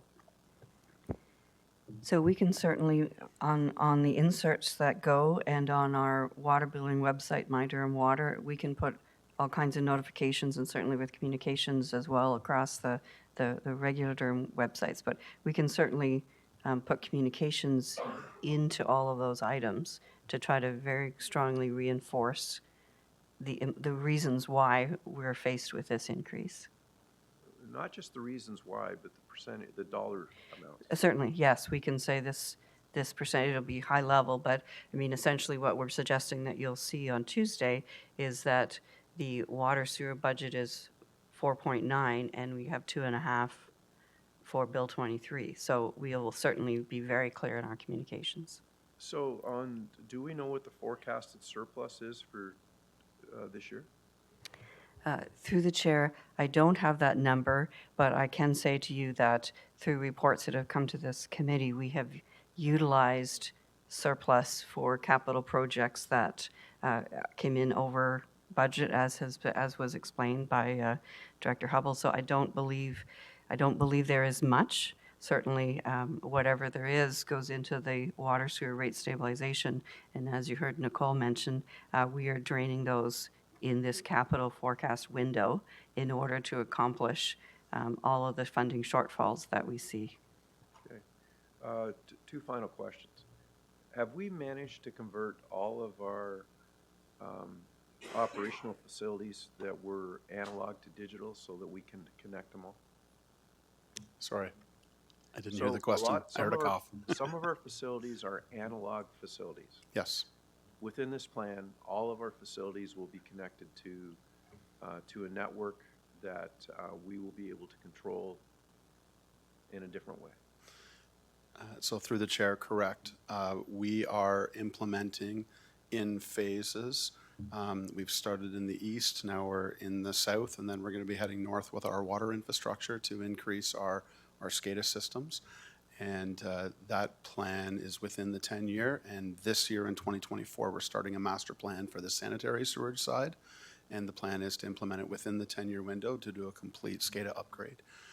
In talking with industry experts, where things like pumps and buildings can last 20, 50 years, SCADA infrastructure, they're recommending we update it every 5 years because of the technology changes that happen so fast. You know, holding your cell phone, what a cell phone looked like 20 years ago and the capabilities it has. So we are, SCADA upgrades are just a continuous, constant catch-up of trying to keep up with the latest technology. So it is within our plan to, within the 10 years, to have a complete overhaul of our SCADA system. Okay. And We're in, yeah, we have started, and we've moved from the east, now we're in the south, focusing on the south, which will be done as part of the plan expansions as well for some efficiencies of cost. Okay. And final question, as we scan our budgets going forward, I'm using a need and wants lens.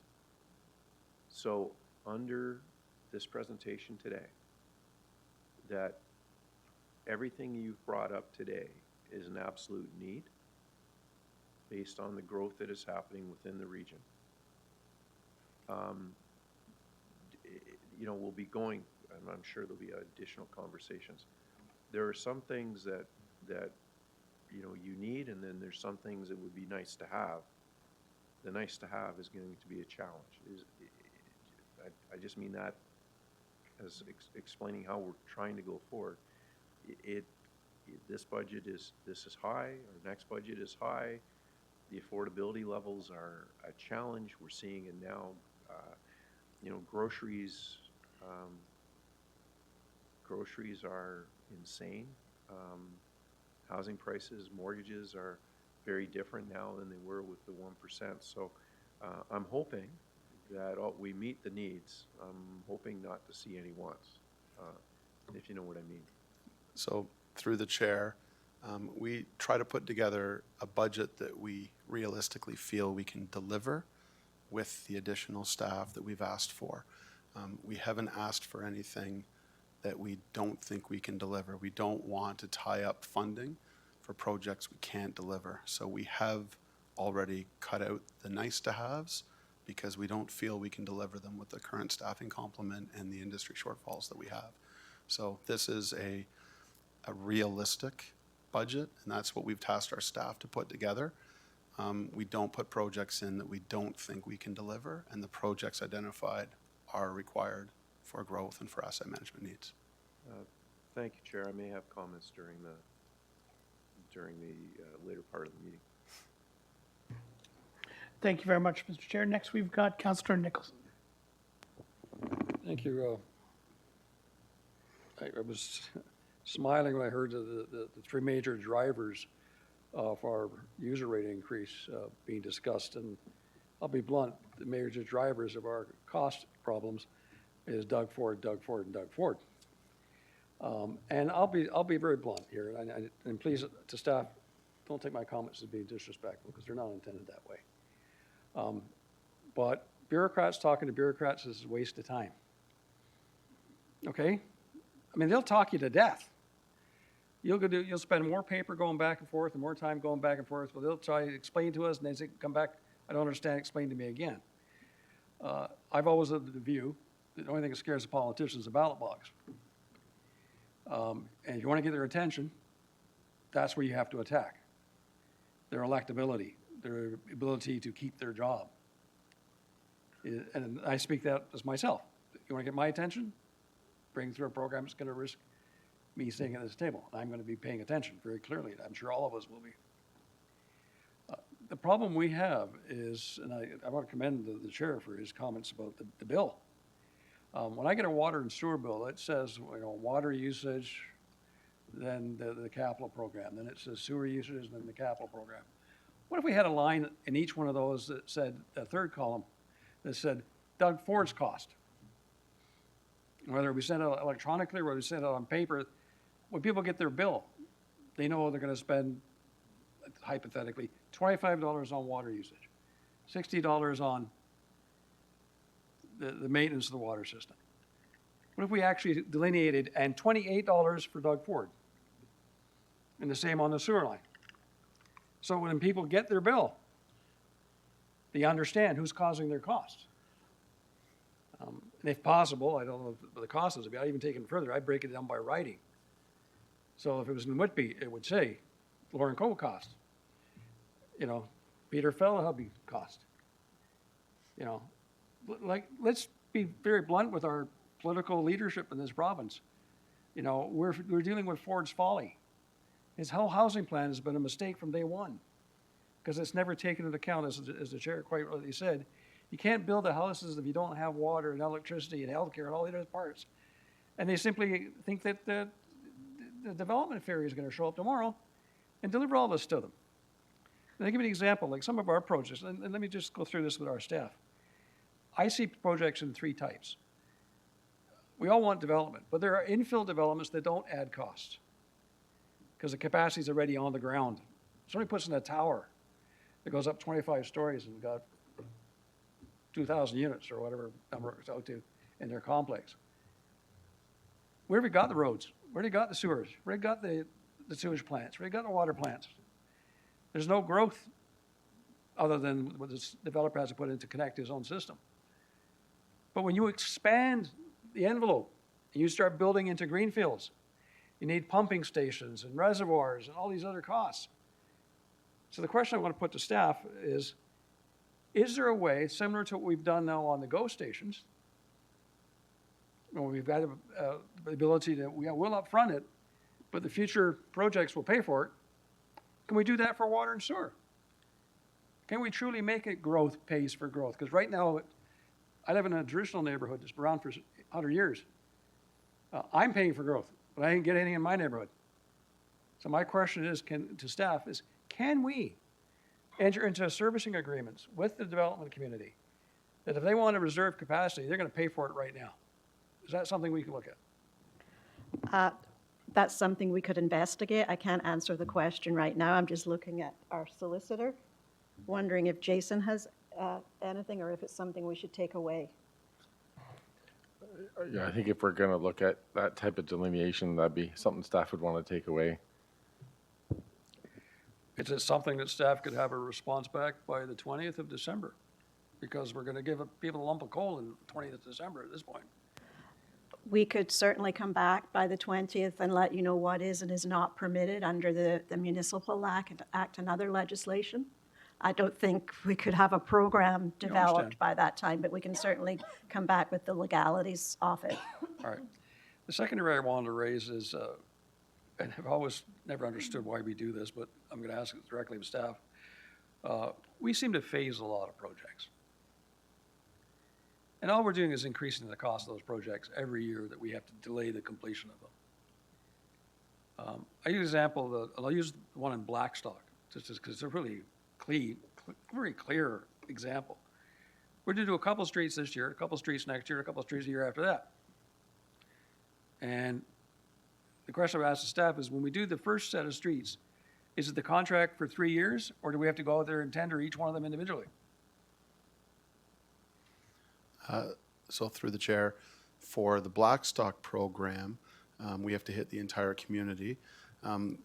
We're not able to complete all of the design all at once. So as we're completing the design, we're pushing out the tenders for each individual road. From a risk perspective for contractors, if you give a contractor a program that's multi-year, say 4 to 5 years, they're going to incorporate risk into their price because they don't know what the cost of labor or material is going to be down the road. So it inflates the cost of a contract, or it can, because there's a lot of unknowns that they're building into it. If there's an economic downturn, for example, we're locked into those costs for that 5-year period, whereas if we tender it year to year, there's less risk associated with the contractor. They're willing to take on the projects in an annual basis, I guess, rather than a multi-year. So there's risk with doing it over a long period of time. And with, the economy going up and down and all over the place recently, it's hard to predict. And we're seeing that when we talk to our contractors about these long-range construction projects that are 4 and 5 years, that they're having trouble pricing the risk into the contract. And it is inflating values and unknowns. Okay, in the Blackstock program, by introducing each one annually, is it possible we can have different contractors doing different parts of the roads in that neighborhood? So through the chair, that is correct, because we will be tendering each one. And there it's to get a our bid between the contractors to make sure that we're getting the best value for our money. Okay, the reason I want, and again, I say this respectfully, the answer is right out of the contractor's handbook. I know I lobbied for them. They'll tell you there's risk in not pricing a long-term project. What they don't tell you is that the price also goes up every year. And we're seeing, and especially construction, 15% increases annually. So there's a balance between their risk of pricing it and our risk of guaranteeing a 15% increase in the cost of the project every year for the next 3 years. The other question I would put to you is, if you had larger scale projects, if you said that I'm going to give you the project in Blackstock, you're going to sign a 3-year contract, and you're going to get that work for those 3 years, would I not then see more competition for that bid rather than saying, well, if I miss it this year, I can always apply next year? There is obviously a cost savings when they're getting a longer term project. Have we done that balancing analysis? Yeah, so through the chair, it's a fairly small project, and the way we delivered it was because of the design aspects. We couldn't design the whole thing all at once, or we wanted to get in there to tackle the asset that was failing. So we are designing it, tendering it, moving on to the next design, designing it, tendering it. There is a lot of work to do. And what we would have had to do was to spend 3 years designing to get it all ready, to then tender it out as one contract. We wouldn't have gotten the first couple of years of benefit from a construction cost perspective. Well, if it takes you 3 years to design 6 roads, I think we need to look at how we design. The question I guess I'm having here is, phasing in itself is a cost. And companies will bid if they think they can get a 3-year contract. And it applies to everything else. It applies if they're going to get a sewer contract, they're going to get a works project. The more ability they have to secure their staffing, their equipment, et cetera, there's some savings there, and we proved it here at the region. Well, we used to go from annualized garbage contracts, now do 7-year contracts. Why? We got more bids, and they could finance over time. Because part of the equation is also capital. You talk about supply chain issues. Well, if you know you're going to get the contract, you know what's needed, you can order the stuff now and try to get it at today's prices if possible, rather than wait and do it annually every year. I'm just wondering if part of our process isn't driving the price here as well. That it's how we do things that are driving costs ever higher. And I'm wondering if we've ever done a servicing analysis from the cost delivery perspective rather from the engineering perspective. The staff looked at that. Yeah, so through the chair, I think that what we try to do is do it on a case-by-case basis. There is polybutylene throughout the region, and that's exactly what we did. We did an annual program where we identified areas that we were going to hit. So there was efficiencies of scales. We had contractors working in one area, and we tendered out a whole bunch of streets to contractors to do it. But again, for Blackstock, it's a pretty small community. And I'll speak very quickly to your comment about buying materials early. What we get into is warranty problems, where if we buy a product, that product is only warranted for sometimes a year.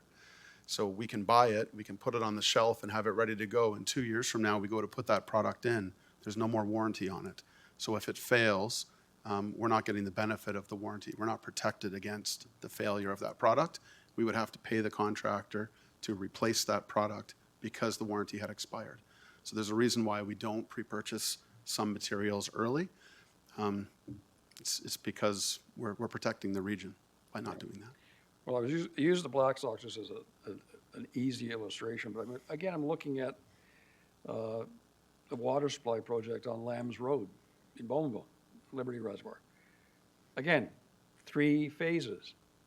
The roads are just interconnected. Why 3 phases? What's the gain here?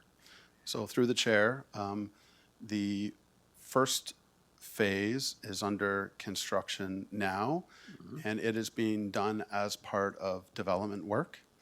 The third phase is being done as part of a roundabout reconstruction, so we're taking advantage of some efficiencies in cost by doing it in conjunction with that work. The final phase is an independent phase where it's just the water main being tendered out. So we looked for, the reason we phased it is because we were looking for opportunities to save money by doing it jointly with other projects. All right. So if our phase 2 is 50% more expensive due to construction inflation, and our phase 3 is 30% more expensive, how are we saving money here? Like, we're generating our massive budgets. So through the chair, if we did all the project at once, and then we would have to restore the road temporarily, and then we would come back in with another contract and rebuild the roundabout. So it's about restoration costs, which is a significant amount of cost. We would have to restore twice if we did it all at once. And have we done a cost analysis of that as opposed to the 30% increase over 2 years? I don't like tearing up ropes twice at the same time, but I guess the problem I'm having here is if it costs me 5% on the project to do that twice as opposed to 30% by delay, I have a hard time explaining to the residents why we're paying more to do less. Okay. The other part I would put to you, and I guess it's more on the larger project, and it's something I've tried at the city as well, is a lot of our projections are done annually on sewer and water. Have we considered trying to have a term-based sewer and water budget where we could actually project out what we're going to do over the whole term? And then try to work our costs and balance the costs. Because some year, like it's 7.5, sometimes it's 5, it's up to 9. It's hard for a resident to understand why what their user rates are going up and down.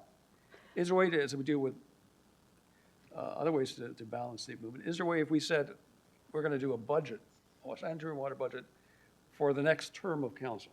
I mean, I can't do this term, we're halfway through, but I'm saying if we said we want to have a process where we would fund out and we would project out and we would approve these following projects. Maybe I'll start and then turn it Some of over it's to the staff, but, treasurer. The one thing I would say is I think that is what the 10-year capital plan is intended to do. And with infrastructure as significant as water and wastewater, it does require longer-term planning. We've talked about some smaller projects, but many of the larger projects are up to 10-year projects in some cases. So the 10-year plan, when council sees it, is intended to spell out what to expect in the next 10 years. Nancy would refer to the increases as being bumpy, and we do try to smooth that wherever possible, but this is like shovel in the ground type of work, and it's not always possible to do that. Nancy, I'm not sure if there's anything you'd like to add. So the only thing that I would add is, and Elaine's quite right, when we're looking at the long-term capital planning, we are looking at budget improvements over the coming years for both the main budget and for the water sewer budget, where we are doing multi-year on the entirety of operating as well as the support to capital. So that is certainly, and there's a couple of upper tiers that do that. They have multi-year budgets. The proviso is, and of course council would be aware of this, you can't account for what we're facing today, unforeseen legislative change by upper levels. So those multi-year are based upon circumstances as we know today, and then you end up having to top them up for these other issues. But you're quite right, there is a movement towards having multi-year budgets, and that is certainly something we have a keen interest in to provide that predictability. In the water sewer budget that comes to finance and admin next week, we do try to say, here's what we're looking at for the coming years, so that you have at least a range.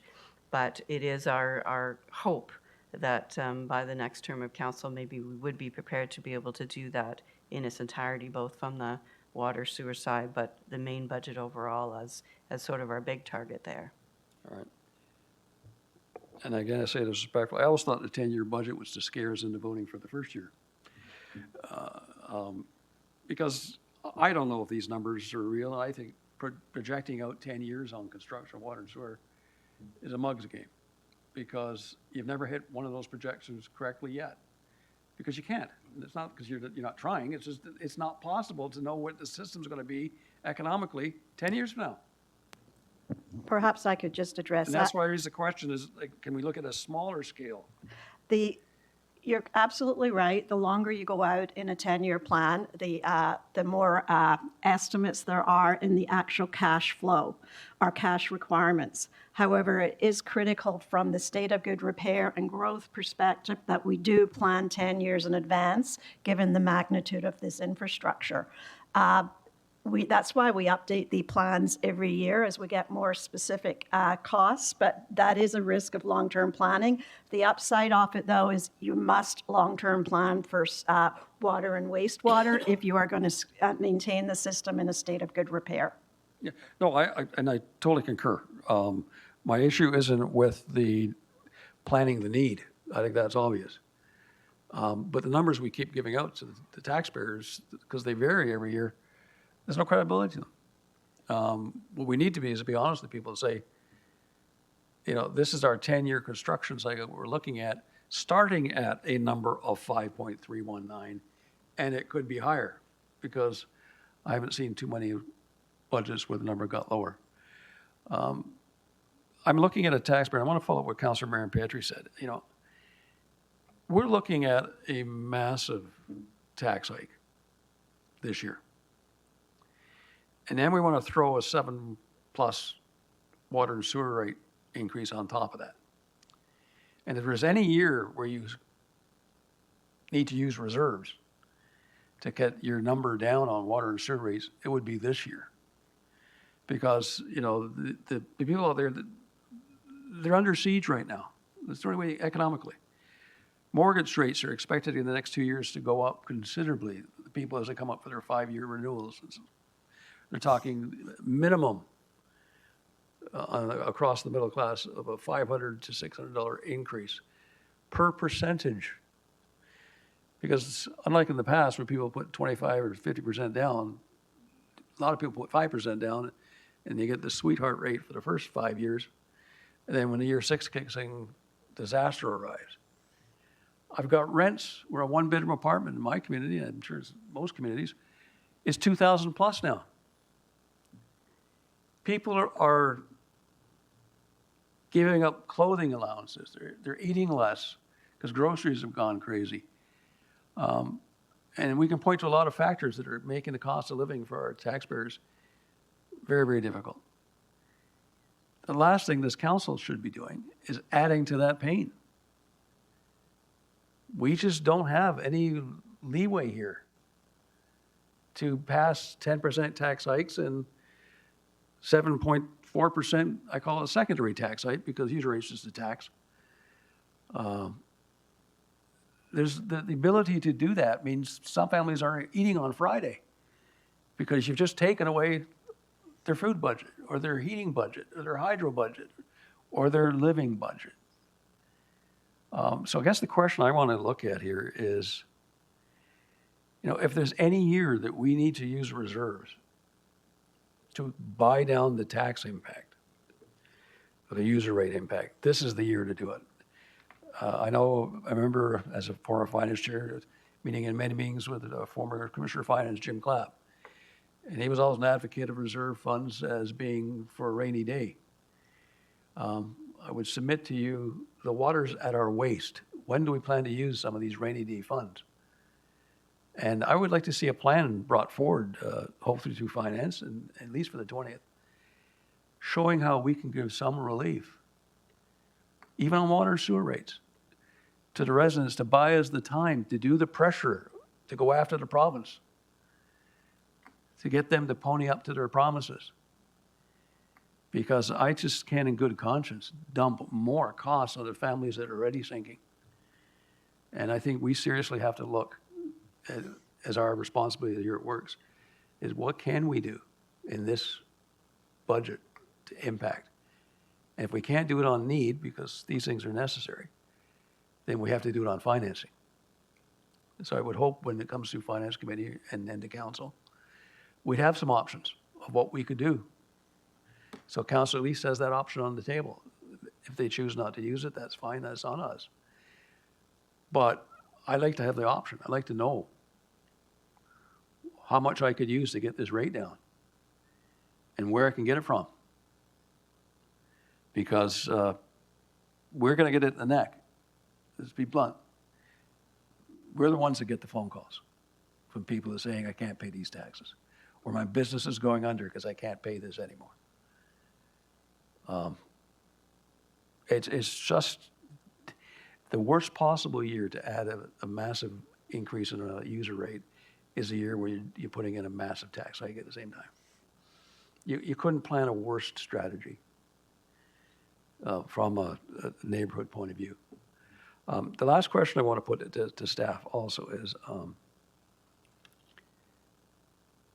is there a way to delineate growth based on infill and growth based on expansion?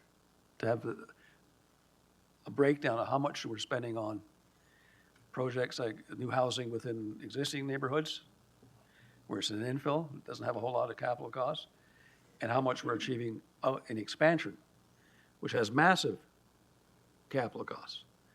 I wonder if staff could address that. Okay, and I think we'll go to Mike for this, just because you said something earlier about when you go up, we don't have the same capital costs, or we have no capital costs.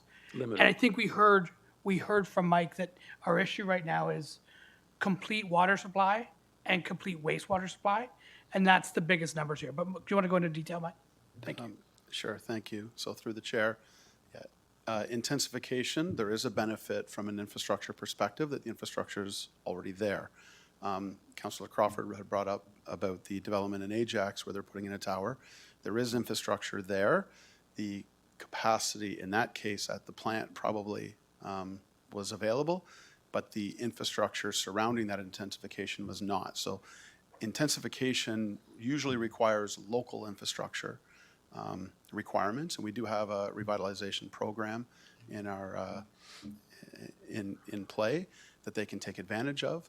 But there is requirements from a capacity perspective for intensification as well. It's usually local, but sometimes it also requires expansion of the plants. So that intensification targets and the growth targets, is there a way I guess your question is, could we separate those two and factor in what the cost of the expansion? The expansion of the most expensive component, the supply plant and the treatment plant, is required for both. So, and that's the majority of the cost. And any infrastructure downstream of the growth would be a local cost that the developer would have to, would incur, that the taxpayers or users would not. Would be fair to say, however, if I'm using the water supply, give me an example, we're using a water supply plant in Oshawa, because it's my local community. It's on Lake Ontario. Our sewage treatment plant, next to Lake Ontario. If you're intensifying in that area, there's a limited cost. If I have to go take that same water and sewer and go through pumping stations and take them up to Collins Road or to Winchester Road or even further, the cost of building in those expansion areas must be considerably more, both to the region and to the developer. And we need to explain to the province why, as I say, going up is the answer, not going out. But we continue, as this, virtually every project in this budget is facilitating going out still. So I guess what I'm trying to argue here is that, you know, we need to understand as a council what the cost of intensification within the framework of the current build out and what the new build out and expansion of boundaries, et cetera, is going to cost us. Because we can't make value judgments on planning issues if we don't know what the cost of those developments are going to be. It's great to say, yes, we can build whatever you want to pay for. But they're only paying for the water and sewer connections. They're not paying for the building plants. And they're not paying for the increase in capacity. All the rest of us are paying for that. So I need to look at the factors of how we pay for expansion growth and how we pay for intensification growth, because they're not the same animal. They're completely different.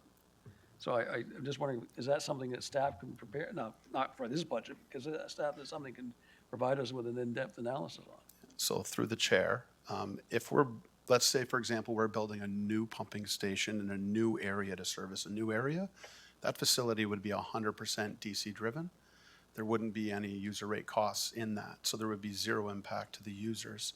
Same thing with a brand new reservoir to build an area. It would be 100% DC cost. So the users are not paying for those new facilities. Well, I might remind you that DCs, the users end up paying for them as well. I get the same problem from developers say, look, I'm paying for DCs, but I don't need them because the service is in the ground here already, but you're still charging one of my units, a development charge. So my question is, you know, the perception that the growth pays for growth has never been true, and it's not true now. What I'm hoping to see in the future is growth is going to be more within the urban boundaries. And I know there's a difference between the lower tier urban municipalities and the rural communities. And I'm not trying to tie hands here. What I'm trying to say is we have to be able to show that intensifying in the current residential envelope is a better option than expanding the residential envelope, because that's costing us more. And I think we need to be able to show to our taxpayers that we've understood that analysis. And if council wants to expand, well, then council takes the heat. But my point is, I've got 15 projects in my ward right now, 14 of them on brownfield sites, old industrial sites, with existing infrastructure, and it's going to generate 60% of that 23,000 figure that the province has thrust upon us. Yet, it's not going to require massive pumping stations and lines that are going for kilometers and kilometers. There's got to be in the long term a savings, because each one of those homeowners is also going to be paying taxes and user rates, et cetera, down the road, without a cost to infrastructure, or without a major cost to infrastructure. We can't encourage people to intensify if we can't show that there's a long-term savings to do it. And we've never done that analysis. I guess that's the reason I want to raise it. Is that maybe it's time that we have to do like rather than lumping growth into one category, but looking growth as there's different types of growth. Intensification has costs, expansion has growth costs, rural expansion has costs. We've got to help and analyze that so we can make the best decision we can. So I just want to put that aura on the table there to make sure that we seriously give some thoughts to that, because it's how we're going to sell it to our developers too. Is it's better to intensify and go up than simply keep building, townhouses on 3 levels and wasting space and costing money. So those are my comments on the presentation. I'll have a motion subsequently when we make the report, Mr. Chairman. Okay. Thank you. Hey, thank you very, very much. Any additional comments from staff on that? Okay, next we've got Councillor Mackay. Sure, just hold for a sec. Have a delegation here, and this is going to go on for a long time. If it's okay, I would like to give you a motion to table this, to bring the delegation forward, and then if that's okay with you, Councillor, so that they can, because we'll be here for a while, and I don't think it's fair to our delegations. I'll give you a motion to table till after the delegations speak. Yeah, does it have to be a table, or can we just? Okay, And then we just lift it again. okay, sounds good. So move to table by Chair Henry, seconded by Councillor Mackay. Small amendment? Maybe? Yeah, which is if we table, could we attach to it a 5-minute comfort break? Sure, now or after? Or before we hear the delegation so we can, Okay, so So- 5-minute, you okay with that, Mr. Chair? Just take that as a friendly, so if you would take the tabling motion, you got a second, then I'll give you a motion to recess for 5 minutes. Okay, sounds great. So recess for 5 minutes, come back with the delegation, give Mike a bit of a break too. Okay, you need to call the vote. All in favor? Carried, thanks. thank you.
we're going to go through an electronic roll call.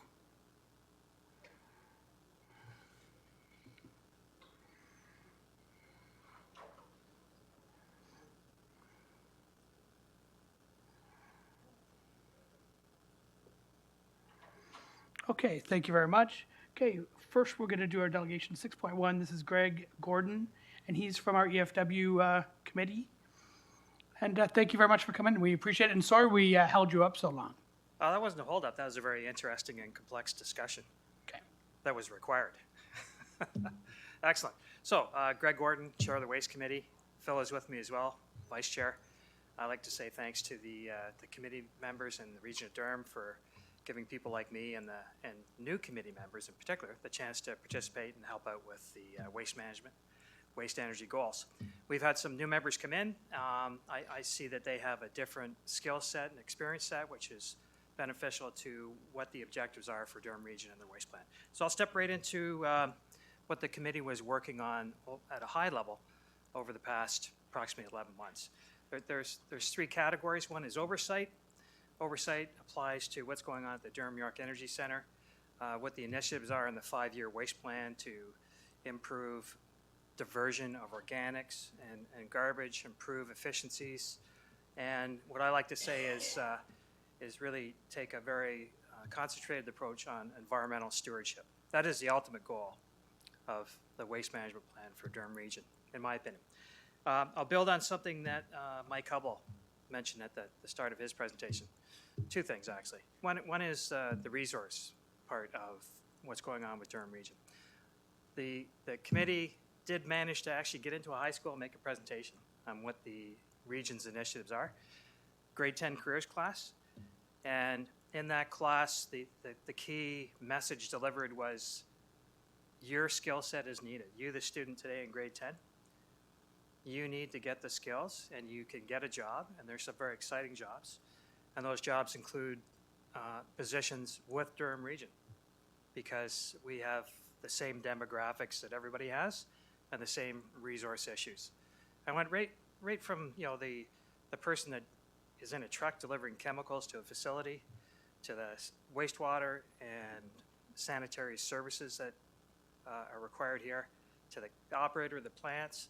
And I think these young students are smart and they're engaged to help us out. So that's going to continue through hopefully my efforts, because I now know a teacher in a school.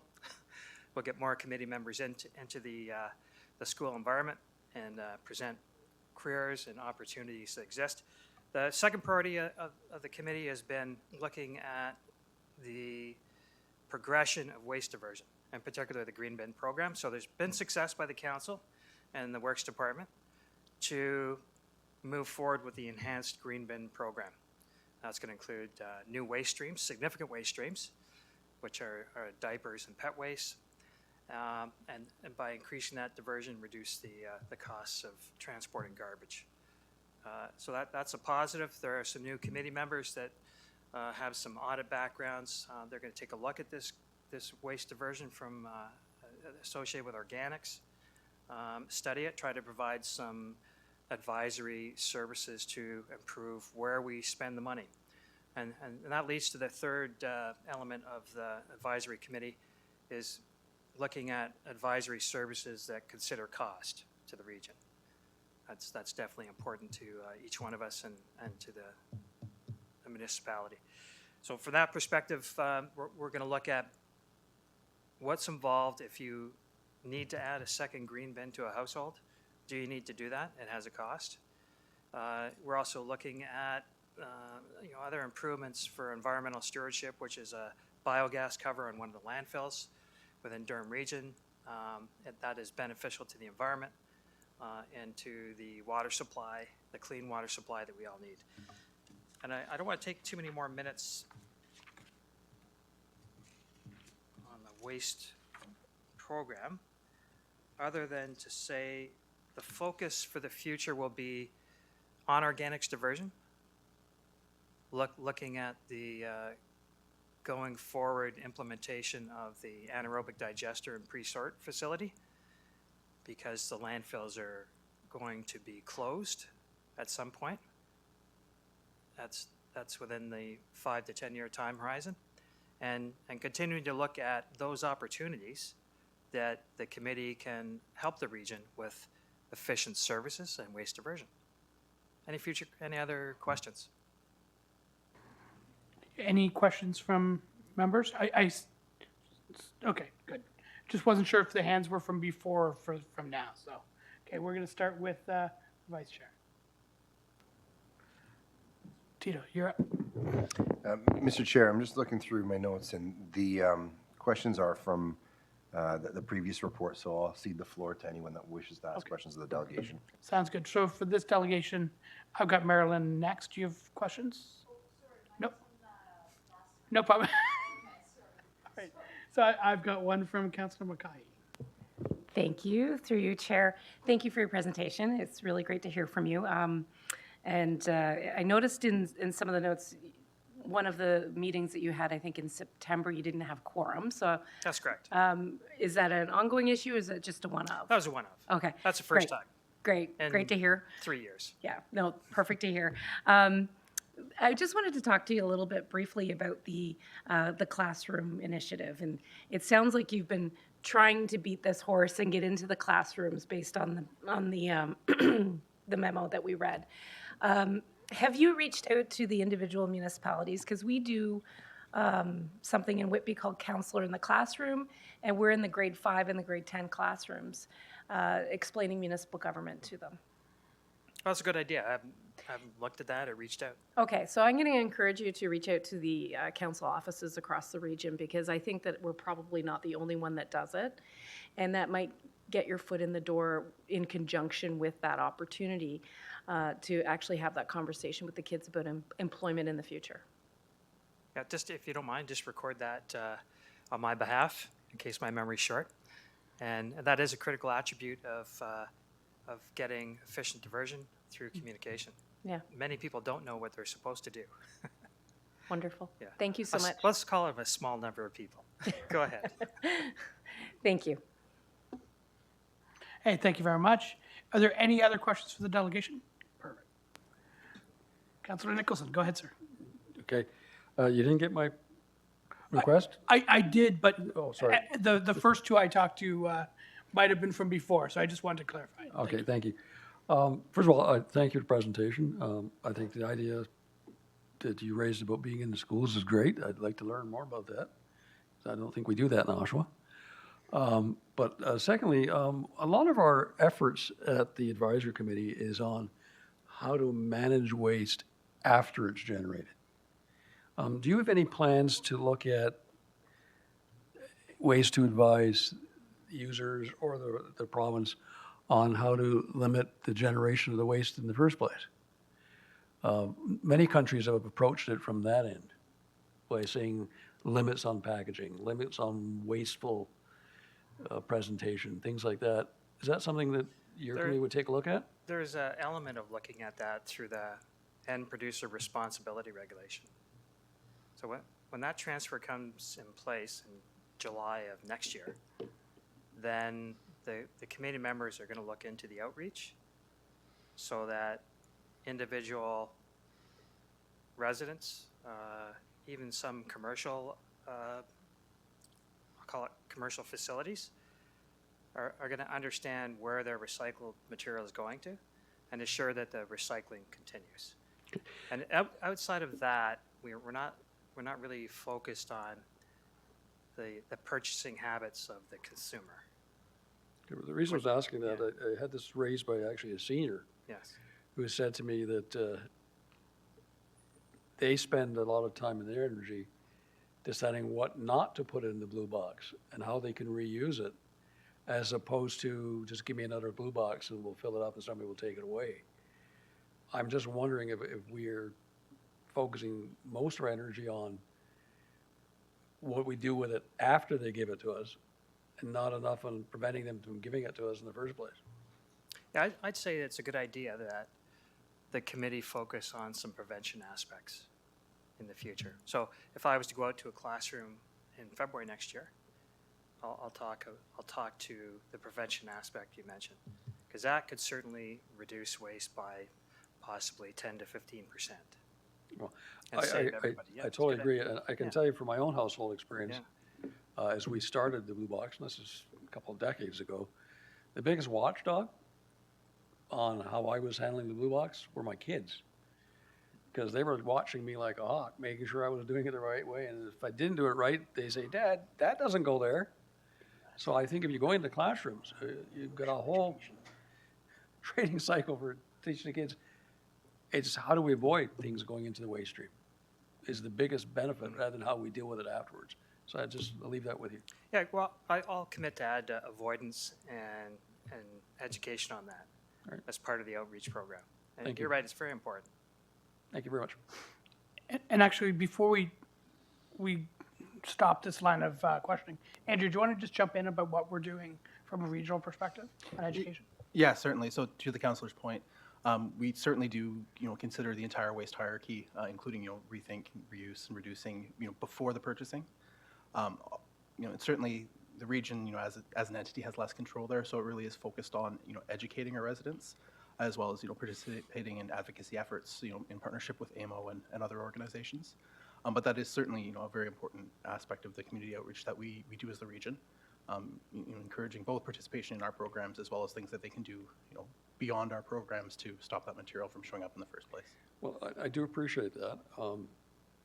Most of the notices I get from the region are, don't put it in your waste stream, put it in your Blue Box. And then we start expanding what can go in the Blue Box to reduce what goes in the waste stream. What I'd like to see is more educational information sent out about how do you avoid it going into any of the streams. When you're making purchases, ask yourself the question, do I need a small phone in a 6-inch packaging? My personal view is I take it out of the phone and leave the packaging in the store. Some countries that's mandatory. You have to depackage and take back what you market. But it seemed to me if we can get after the source of what's going into the waste stream, that saves us on the other end. Right now, we're just managing excess waste. No, and certainly that is, some of our newer videos are focusing on that, rethink, reduce aspect. So it's before it hits our system. No, and I'd like to rethink the reuse. My thing is, don't buy wasteful materials. If somebody, go to the retail store, if they're selling a 6-inch product in an 18-inch box, like this time of year, Christmas toys, you buy your granddaughter a 6-inch doll, but it's on an 18-inch box with plastic. We need to push for less packaging. We need to push the province to make it the retail store's responsibility to accept their packaging back once it's opened. In Europe, that's almost the norm.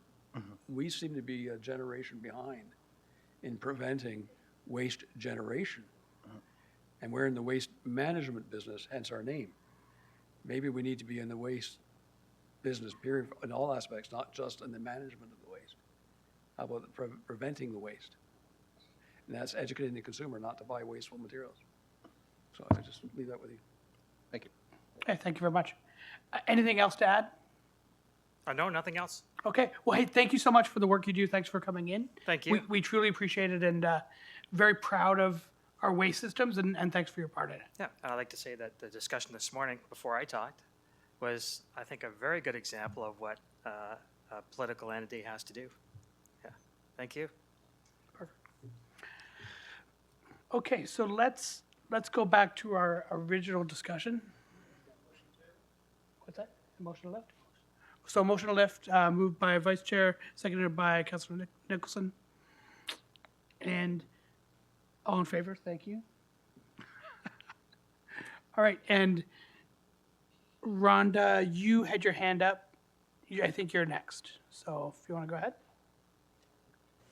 Thank you. I'll be brief. There's been a lot of conversation today.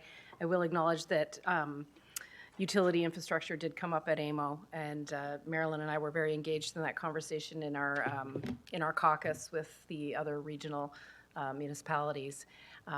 It's a common concern across the province, the fundamental funding of it as we grow. So everybody's struggling. So we're just first at the table, but everybody's seeing it coming, and it's going to be monumental. I'm just going to ask, we've covered a lot, so I'm just going to go back to this one thing that just sort of stood out to me. When you talked about quadrupling your tendering that's coming and having to staff up for that, it's a pretty specialized industry. And that's what concerns me. And when we went on the tour, we heard at length how you can't just throw anybody into those positions. You have to understand the entire system in order to do this smaller component within that system. So how, can you maybe just help me understand how we're going to actually staff up to quadruple our tenders for all of these projects that are coming, and what does that look like? Okay, so one of the, sorry, through the chair, one of the positions that we've created is an engineering support or principal engineer position, where we are going to develop staff in-house through a program, so that by the end of number one, we're not set up to hire people out of school. We require you to have a PEng license right now, which requires a 4-year apprenticeship. We're looking to change that and modify our program so that we can hire people right out of school, bring them in, develop them, get them exposure amongst all the teams, all the disciplines, so that after a 5 or 6 year rotation of services under the direction of a principal engineer, that they will have gained enough knowledge that they are now capable of moving into any of the needs to support growth, to support asset management, to support treatment or process or linear or whatever we want them to do. So, and that all starts with a lead. So we're looking to build that in-house because we're finding the industry is short of it, and we really think we need to grab people right out of school to bring them in. So that's the first step. The second step is utilizing the consulting agencies as much as we can. They have the expertise that we don't. It's multidisciplinary work. Electrical engineers, mechanical engineers, process engineers, civil engineers, some structural folks in there, amongst other things. We don't have all of those in-house, so we do rely on the industry to provide us with some of those specialized needs, but what we're looking to do is grow our own folks with the knowledge that they need to deliver these programs. We know these programs are coming, so we need to start doing that now. All right, thank you. It's through your chair, it's very complex, and I don't envy that project in finding and making that succession planning happening with these young folks coming in, because I don't see a lot of, I'll just say it, I don't see a lot of young folks coming in with that sort of expertise and skill set. It's a very different world than it was even 10 years ago. So it's a challenge, and I don't envy that. I'm concerned that we'll actually stretch our existing staff out very thin in this process of all of these tenders that are coming forward with all these projects. And I'm hoping that we're going to get, lots of reporting back on that, because it is a concern for me. I can see that coming. So, Thank you. Thank you. Thank you very much for that. Before we go for the second round, just a, oh, but he's not on. Okay. Just wondering, we know that the population in Ontario is going up. We know that we're bringing 1 million people into the country every year. We know we need to be prepared for a mass change in what Durham Region looks like, both from a density perspective. You look at, the mall around Pickering and what that might look like in 5, 10, and 20 years. So we have a tough job ahead of us. We also know that same type of growth is happening in York Region as well. We have the Upper York solution is coming south instead of north now. Just wondering have we been talking to the folks at York on the water supply side as well? Because we're going to be running, large amounts of infrastructure south into Duffins Creek. We know we need to expand our water plant and sort of double the size of that from a water treatment perspective. Should we follow the same lead that happened with Duffins Creek in the past? And should we share a water supply plant as well with York? Just thinking outside the box, I always look on the revenue side. instead of only on the expense side. So is there a way to make sort of a business case to expand with money from York instead of just ours?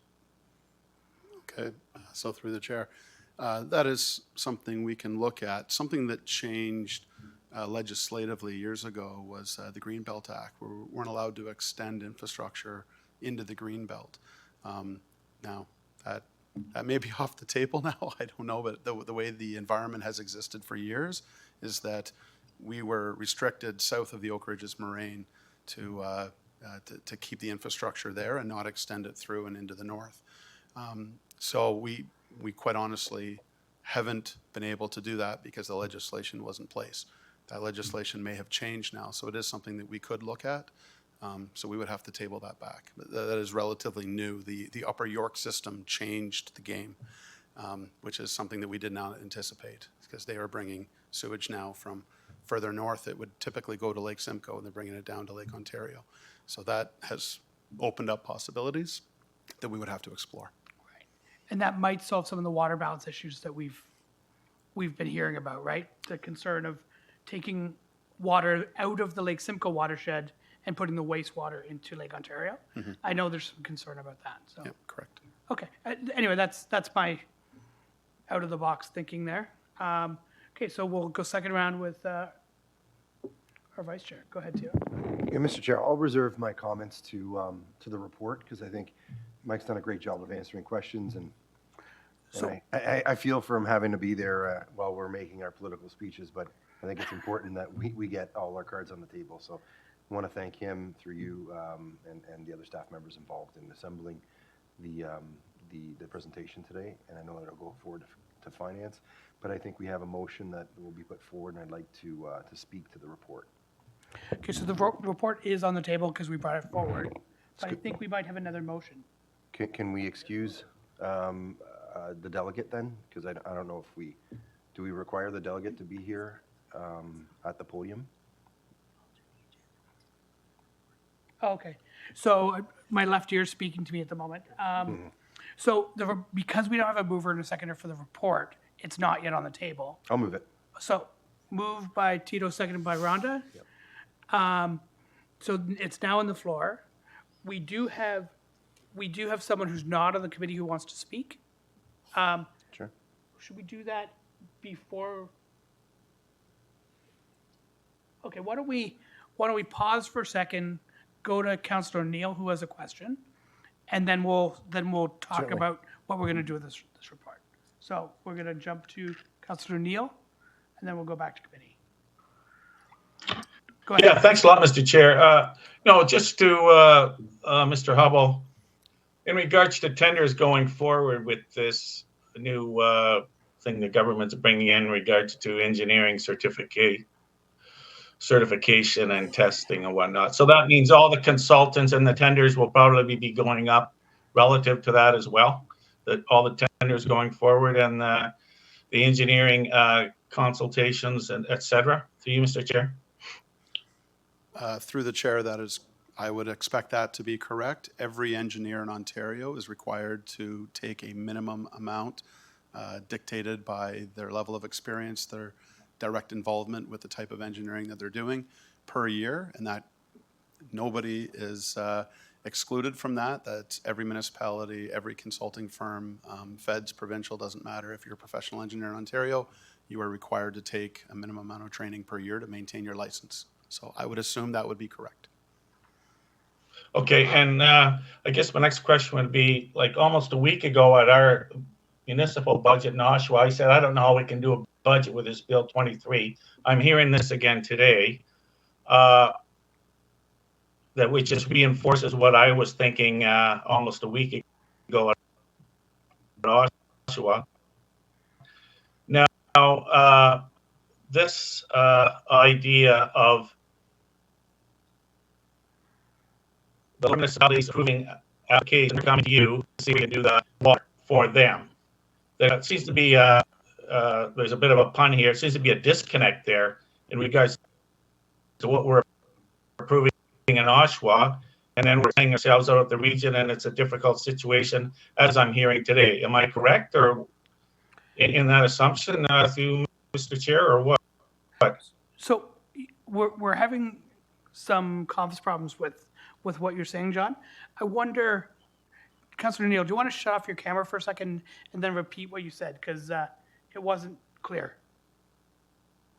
That might give you enough bandwidth. Go ahead, John. Oh, okay, so we lost him. Did you hear enough of that to answer the question? Through the chair, I did not hear enough to understand the question. Okay. Sorry. Okay, so fair enough. So let's jump to we have a mover and a seconder on the report. Do we have an amendment or anything yet? Okay, so we'll just speak to the report so far. All right, next. Do you want to go? Okay, go ahead, Tina. Just to speak to the report, Of course. I get it. I think we all do. But I think as the chair indicated, through you, Mr. Chair, I think regional chair indicated that we're going to have to take a close look at what needs to be done and what potentially can wait. And I say potentially because I would caution us in doing what we've typically done over the number of years that we've been forced to.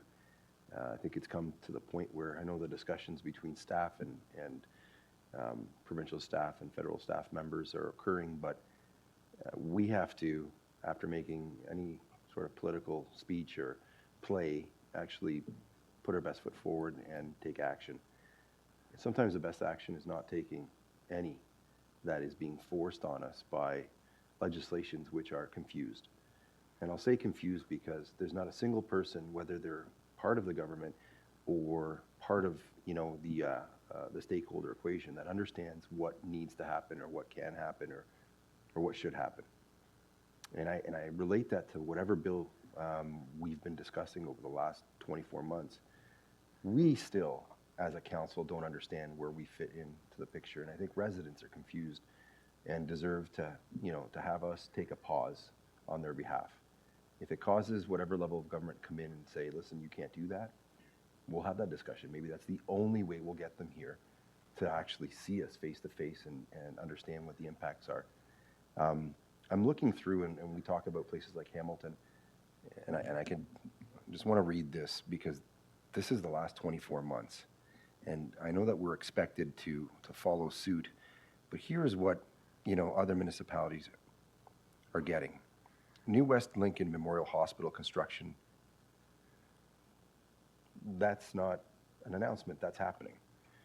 I got another one here for you from Hamilton. Grimsby New Hospital on track for 2025 completion. That's 2 hospitals. These aren't clinics, these are massive, massive pieces of infrastructure.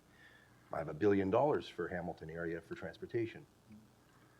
And we move forward, we'll go over to the $12 billion that's being allocated for transportation, and then talking about the new deal that just occurred not too long ago on the 27th of November with Toronto.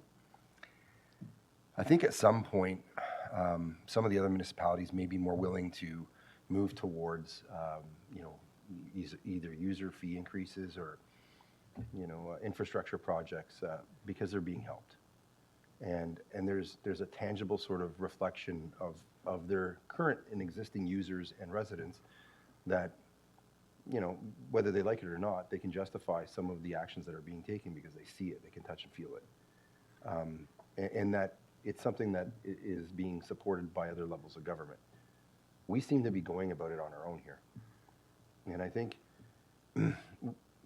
despite best practices and best efforts,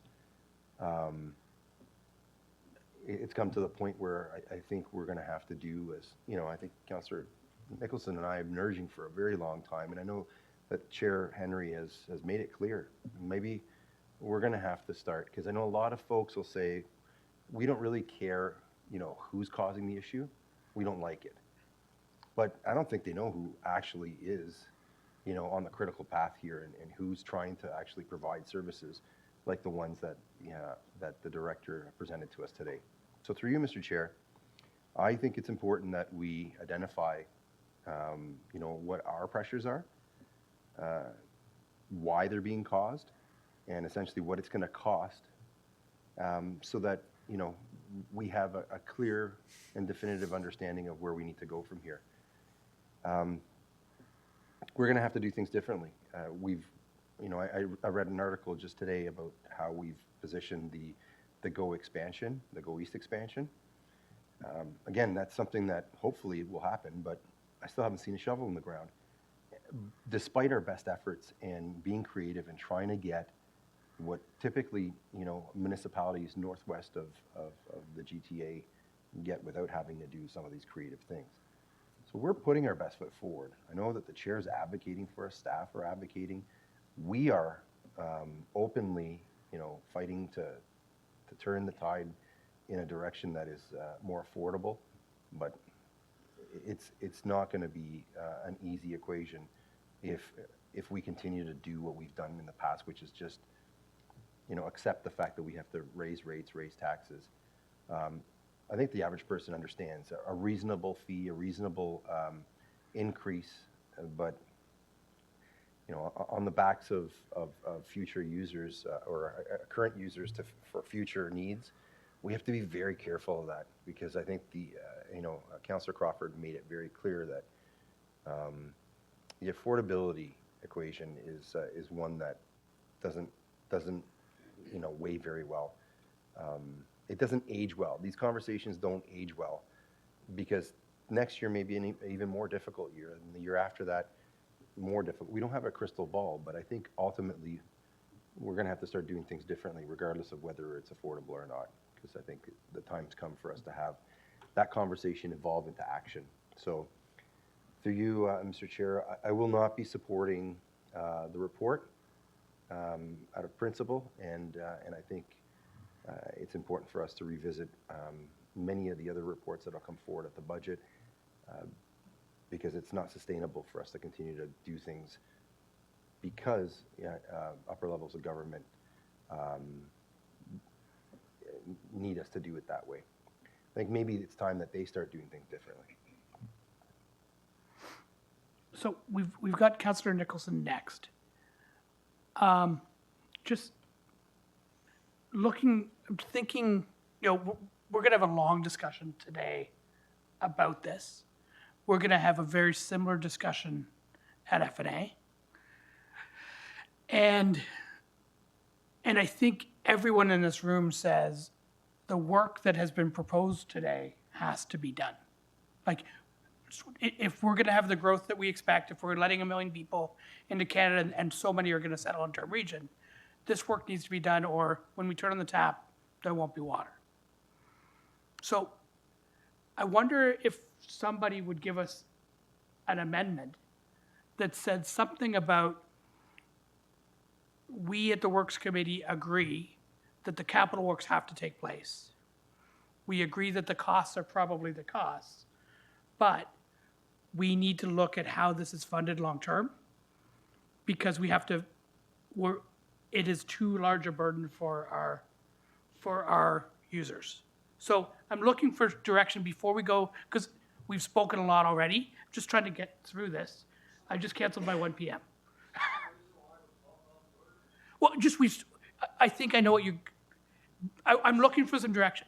Oh, and I'll turn you on, but I'm looking for some direction, and that's where I'm trying to lead the conversation, is to try and, instead of us repeat that 7.4% is not, our residents can't handle it, they can't afford it, et cetera.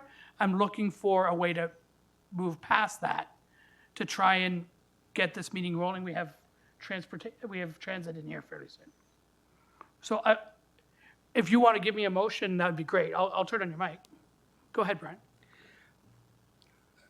I didn't want to give a motion because I think we've given a lot of suggestions and hope staff wrote them down. Similar to Councillor Moran Petrie, I will not support this at this committee as it's presently constituted. Households are making hard choices. They're deciding between what they need and what they need. If I only have a set amount of money to spend, then I have to set priorities. I have to decide what I'm going to spend that money on. I need all of it, but I don't have money to buy all of it. So I have to make choices. Regional Council is being asked to pass a budget here that says, we recognize we can't afford it, but we want you to tell everybody we need it. In fact, I think the argument can be made that we probably need a lot more than what's on this document. But we're not going to get it passed. We're not going to get it through the process until we make the hard choices, until we make the hard decisions. Now, we can approach it from two levels. We can approach it from the capital level. Do we actually want to do all these projects? And yes, we can reduce the overall impact on user rates by reducing the capital item. Or we can look at other ways to pay for this beyond pillaging our local taxpayers. Because that's what Mr. Ford wants us to do. He wants us to do what every regional council and every local council's done for the last 20 or 30 years when something got dumped on them. We whined and we cried and we stomped our feet and we said it was wrong. We sent them letters and they ignored us and we ended up doing it anyway. And they're counting on that. They're counting on that the municipal sector in Ontario will complain loudly and then approve what they want. If you want change, you need to force a crisis. If you want to see the funding model for water and sewer, for health, and for other projects that are currently being dumped on municipal sector, if you want to see that changed, at some point, we as the municipal sector have to stand up and say no. Now, Mr. Ford has pushed his election strategy, or his re-election strategy, on building housing. And if he truly believes that's the crisis he wants to address, then start writing some checks. Start providing the municipalities with the tools to deliver that housing. Don't ask us to basically pillage our local taxpayers to push his political agenda. You know, we keep hearing all these promises. They're going to make us whole. In all due respect, the only thing they're doing is putting us in our grave. They're making it the possibility that we're not going to be able to function, provide municipal services because we're too busy funding provincial services. And I think, and I would hope, and I've said this to Marilyn, I say it here publicly, I hope that the big mayors, when they meet, get together and say to Mr. Ford, we're on strike. We're not doing this until you give us the funding to do it. Otherwise, you're not going to make your housing strategy. At some point, the province has to pony up and pay its fair share. And if we simply approve the budget as is, raise the rates again by 7%, there's no incentive for the province whatsoever to change anything. If it's suddenly his plan is not workable, now he'll give us some attention. And I use the example, and I'll use this example very clearly. There's a reason why he's now reconsidering Peel. Because when he went out and actually asked the voters, they told him, you're crazy. And he's running for the hills now. And I expect this week we're going to see that the Peel amalgamation, and I think even the Durham region reassessments, they're all going to be gone. I lived through this when Mike Harris was premier. And I sat in this very chamber.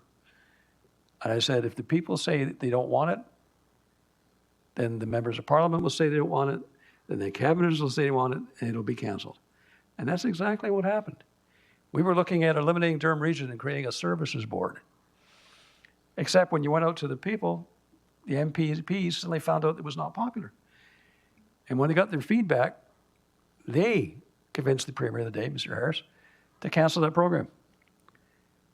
If you ask the people of Durham if they want a 10% tax hike and a 7.4% user rate, and the same for the next 2 or 3 years, they'll tell the province it's time for you to write the checks because we can't pay for this anymore. I'm a local taxpayer, as we all are. I'm not a home builder. I'm not a health provider. So why am I being asked to subsidize those operations? Because that's what it is. The municipality of Durham is being asked to subsidize the provincial budget. And when this succeeds, 5 or 10 years down the road, do you think we're going to be at the table getting any credit? No. The province will say, look at a wonderful plan we did. We'll take all the credit, but the taxpayers had to pay all the bills. I think the message we need to send to the province is we're not business as usual anymore. I think the way this council can send a message, this committee can send a message, is not to support this budget document. If that means it's gonna take another couple of meetings before we get to the budget, so be it. But somehow you've got to go to the province and say, look, my council's in rebellion. They're not going to do it. Let's not be Hamilton. Let's not simply roll over and play dead. Let's stand up and say, our people can't afford to pay Mr. Ford's bills anymore. Because the alternate here, and I'll tell you very simply, and I do that not to scare anyone. If we go ahead with this, then how do we afford the hospitals? And we've committed to 35% share of hospital. How do we do that? You know, what's our priority? Is it water and sewer, which is municipal? Or is it hospitals, which is healthcare? You know, sometimes it's going to be a hard choice. And the one point I don't want to belabor the point, but the one I want to put to you is I lived through this before. And if you keep raising rates at these levels, you may get away with it for a budget or two. But the backlash that comes following that will be insane. And the result of that backlash in the late 1990s was 5 years of 0% budget increases, which destroyed the infrastructure of the municipal sector. So if we don't find a way to get this to a more manageable level, then in next year or the year after, but it's coming, the voters won't be asking for inflation level increases. They'll be asking for zero. So it's in our interest to get these numbers down. And respectfully, yes, there are needs, but I can't buy everything. Those are my comments. Thank you. Okay, thank you very much. Chair Henry? Chair, two questions and a motion.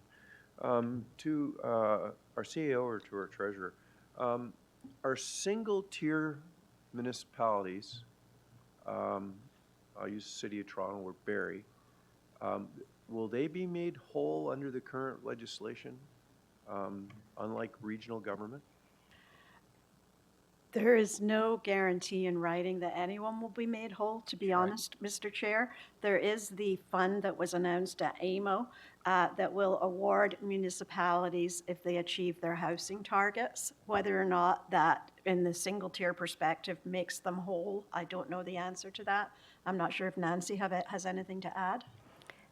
The only thing I will add that's anecdotal is part of this whole making people whole comment was tied to then the municipal audits that you referred to. And there's been complete radio silence on those. And my understanding behind the scenes is that's because they're not proving to show, to support what the current presiding provincial government's opinion is. So now they're in a dilemma because those audits are showing exactly what we've said from the beginning. Our books are open, our development charges statements are there, everything is there. So one of the mechanisms I think that they were going to use, again, this is my personal speculation, is these audits to say that we didn't need to be made whole. And now they're in a dilemma like everything else where it's not coming to support the position that they've put forward. Again, that's personal anecdotal. My apologies if you didn't want me to go that far, but that's what I perceive behind the scenes. So, Chair, follow-up question. So back to our treasurer, the conversation was always about making lower-tier municipalities whole.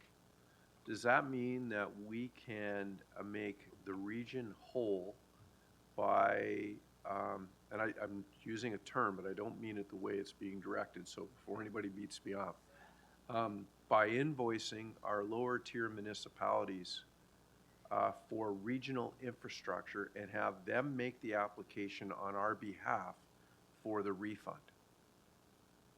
Maybe I'll start. I think there's a legal question that needs to be answered there, but I think from the perspective of submitting an invoice, it would be to make a statement. There is no program in existence intended to recoup those costs. And if I may just add to that, what you heard today was quite a bit of dialogue around and again, Chair Henry, I know you're asking this all for a reason, but the region provides services across its geography on purpose. So that means we can't say, here's the exact bill that would go to Oshawa or the bill that would go, and it's still the same taxpayer. But as I say, I know you're asking for a purpose here. Okay. Mr. Chair, pardon? Mr. Chair, on that note, I will give you a motion to refer this item without recommendation from this committee to finance.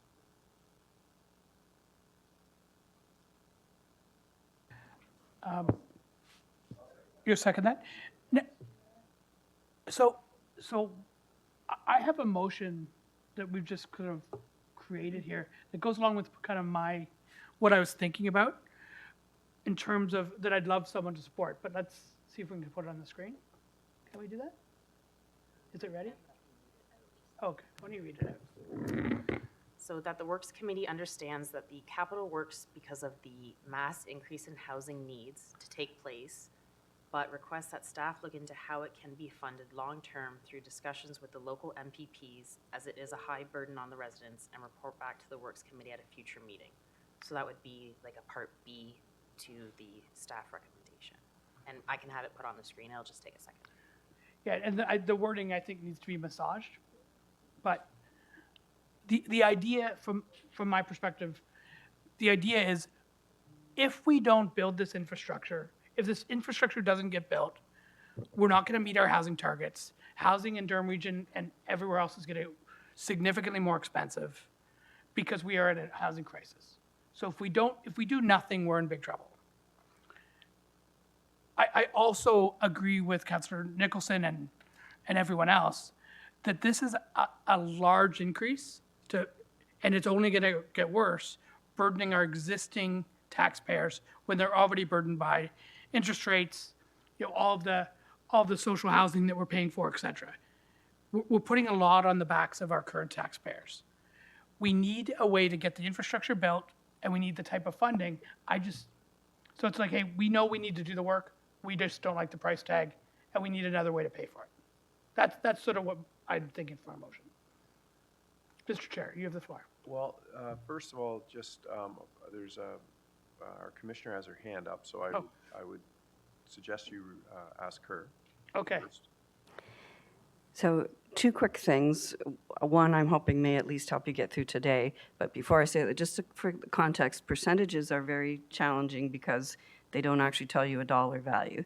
So the 7.4% that you will see right now at Finance and Admin is $80 annually on the water sewer because of the 233 consumption. Just so you have the context, not that I'm belittling that in any way whatsoever. My thought process for you, for this committee today, for consideration, is that you approve the recommendation but add to the end of it. So you're recommending this budget be approved to Finance and Admin with a request for Finance and Admin to consider Bill 23 strategies. And so then the context of the dialogue that you've talked about today has been very helpful. Then we can have that discussion with Finance and Admin on Bill 23 strategies, and we can talk about the risk factors of what strategy FNA would want to recommend to council. So a thought process, and I'm obviously at the will of committee, but if you wanted to amend this to simply add and request Finance and Administration Committee to consider Bill 23 strategies, then you're showing your support for the work that needs to be done for the Works Department, but you're putting it on Finance and Admin to give serious thought to what are we putting in for Bill 23 and how are we going to, is that acceptable, is that not acceptable? That committee can say to us, we are not going to be risk averse, we're going to be risk aggressive, and we want you to take this financing out. So it speaks to the issue that you're grappling with today, but I hope acknowledges that you do support the content of what the Works Department is trying to accomplish. My apologies if that's overstepping. I like that. There was a lot of accessory noise coming out of the committee, so I think we might have some comments. So the next on the speaker's list is Councillor Crawford. So we have a motion right now again, my left ear is telling me that we have a motion on the floor right now Yeah, I'll withdraw. to refer back. Oh, but actually, I think it was just withdrawn. As long as the seconder's in agreement. Okay, so that motion is now off the table. So I'll give you, do you want to hit your button again? And I'll give you back the floor? No. No, my motion, it's not on the floor. Because it doesn't exist, because it's not a mover, there's not a seconder, and I have no standing to even do that, so. All right, So, Chair, Yeah. if I can help you, yes. I will move your motion with the amended wording that came from our treasurer. So how about the treasurer's wording with that, Yes. my wording after? And if we can make it a little bit tighter, that'd be good, but yeah. Does that work? Oh, works for me, yes. Is there a seconder for Chair Henry's motion? I know that was, So there is not a seconder for that motion? So that was Nancy's with wording from mine. Chair, in the chair, you can always second a motion. Oh, I can second a motion? Okay, so why don't we, I'll second that motion, but I don't think we're gonna get support, but let's see what happens. That's easier, okay? Sure. Do you want to speak your motion, or are you good, Chair? You know, there has been some great dialogue in today's meeting, and I congratulate all members of council. Our challenges are far greater than the region of Durham, and looking for any opportunity to find a way to make this palatable, because quite frankly, it is difficult. But some of this work has to be done, that each member of this council is, under the rules related to the Walkerton incident, is responsible for drink water and wastewater. And I would not want to see anything that would affect the regulations around that act coming forward. So it's on the floor, and I think we'll have some more great dialogue. And I was happy to move it. Okay, sounds good. The first on the speakers list is Councillor Nicholson. Thank you. I'd like to move that this motion and this report be referred to a joint meeting of the Works and Finance Administration Committee so that we can jointly deal with both this report and the financial reports adjacent to it. It hasn't been seconded. I have a question to the mover. Okay, It hasn't been seconded yet. has been second. Okay, Before we go to that great effort, why don't we just move it to committee of the whole? Oh, sorry, it's been canceled for December. I apologize. I was just about to say that. Are you calling it back? Yeah. would we put it when committee of the whole was? I think just sending it to the next FNA meeting will get you to where you want to be. The next FA meeting has 8 members of council that vote. A joint meeting of FNA and Works, where both our responsibilities are dealt with, has 16 members of council that have voting powers. So my point is, I'm not willing to advocate my voting powers to another No, committee.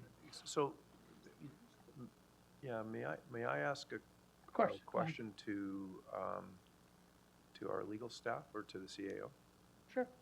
If because finance is next Tuesday, do we have enough notice to make this item, to create that FNA meeting into a joint meeting? I've never done that before, so I don't know if we could. I think that would actually be a question of the clerk who's looking at me. So maybe we could consider the discussion while we figure out what we'd need to do to make that happen. Could I suggest, Mr. Chair? So- You could call a joint meeting following the FNA meeting. So your FNA is already going to be there to deal with their business. You simply then call a meeting following that.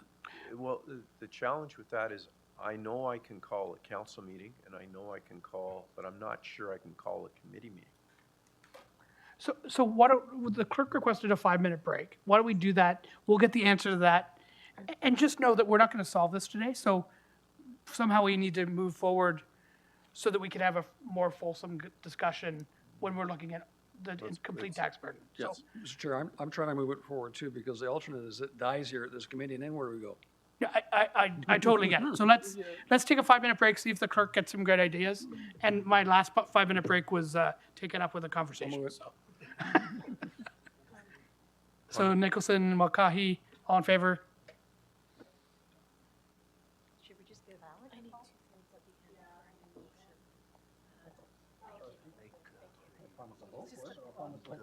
Thank you, thank you, that's all I just wanted.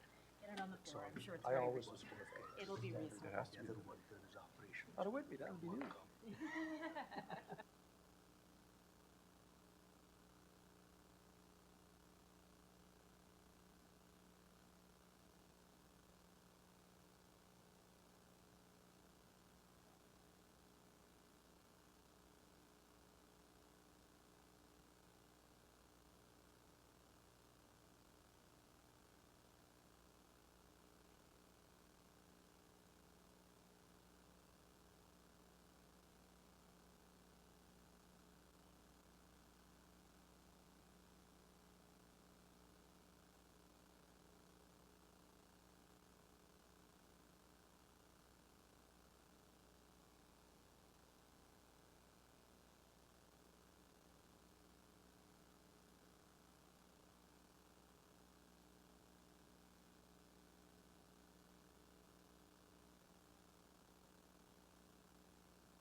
All right, I'm going to call the meeting back to order.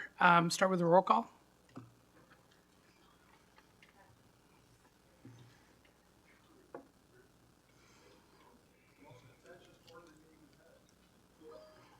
It wasn't, didn't I have one that was like 7 minutes long? Yeah, okay. Mr. Chair? Go ahead. So, thank you, Chair. I think I have a solution. So, I would like to withdraw my last motion, if Okay. the seconder would agree. That was you? It was me? Oh, yeah, so yes, I agree. Okay, thank you.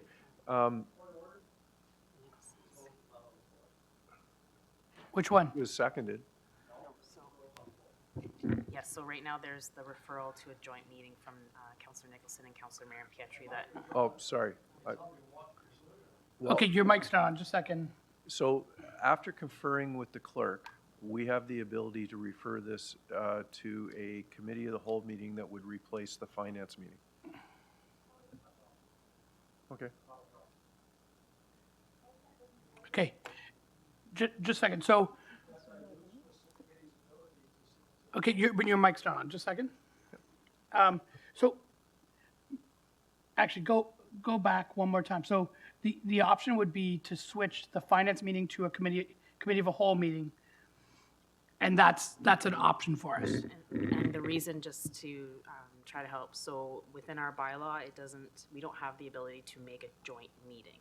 So the alternative was to change FNA to a committee of the whole meeting in order to refer this report to all members of council.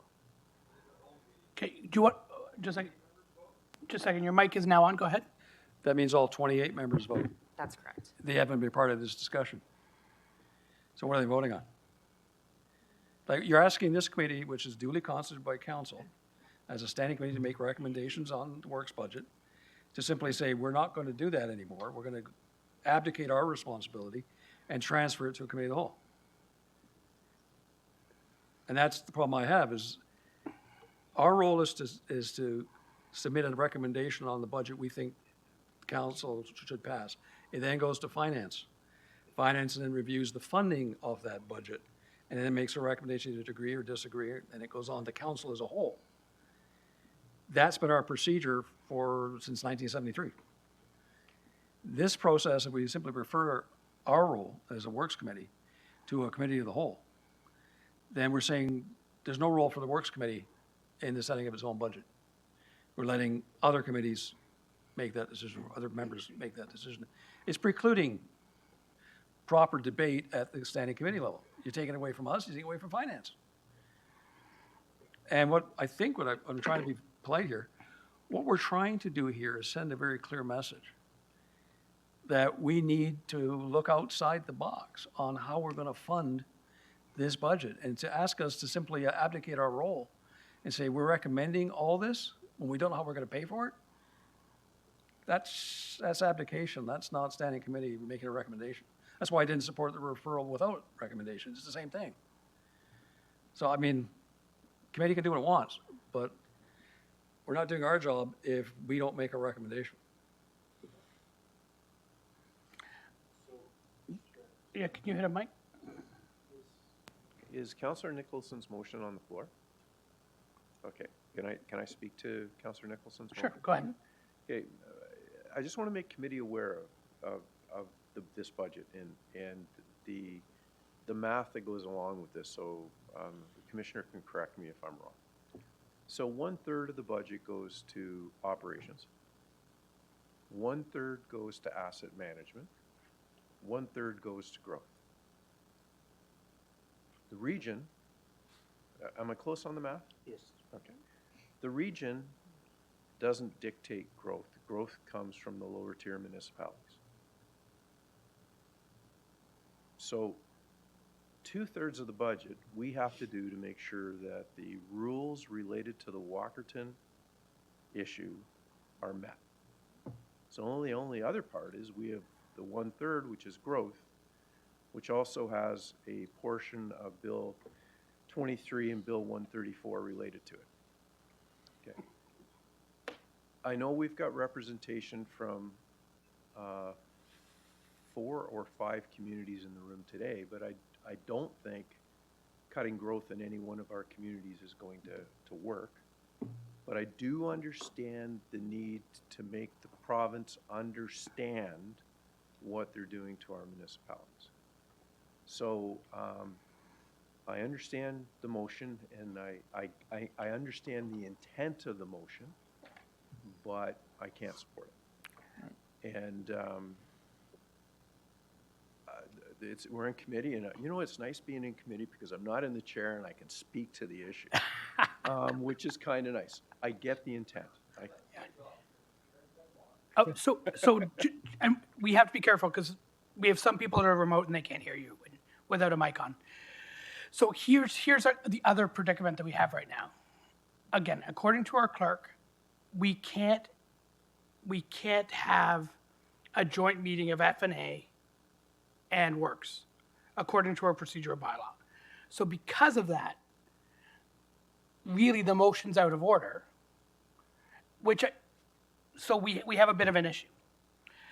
But I think we all know what we want to do here and we want to have a more fulsome discussion. In the end, it's going to be passed by council, but I want to make sure that everyone knows our thoughts on this, and obviously we'll speak our mind at that meeting. So I'd love for there to be a clear message from this committee that supports our staff and the work that's gone into this, but has real concerns with growth being funded by our existing rate users. So how do you want to do that? Someone give me a motion that says that obviously wasn't mine because you didn't support that one. Just a second. Go ahead. Sorry. How about, first of all, if you're ruling it out of order, I accept that. I didn't know you couldn't do a joint meeting.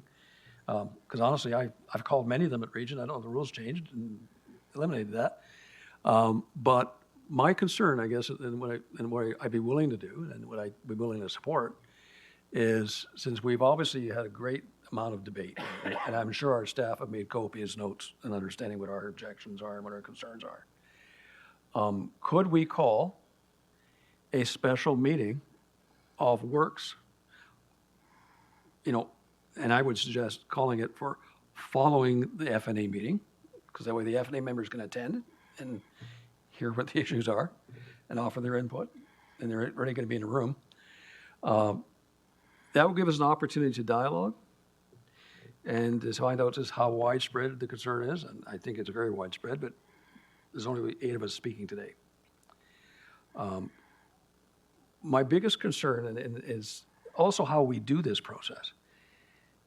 When I do a capital budget in my local tier, that capital budget is for that year only. It doesn't have any repercussions for the following year. The operational budget, of course, does. When we pass a water and sewer rate, we're locking that amount of money not into this year, but into every subsequent year. Rather than saying we'll pay X percent for maintenance and operations, i.e. an operational budget, which I think all of us would support because we have to maintain what we have.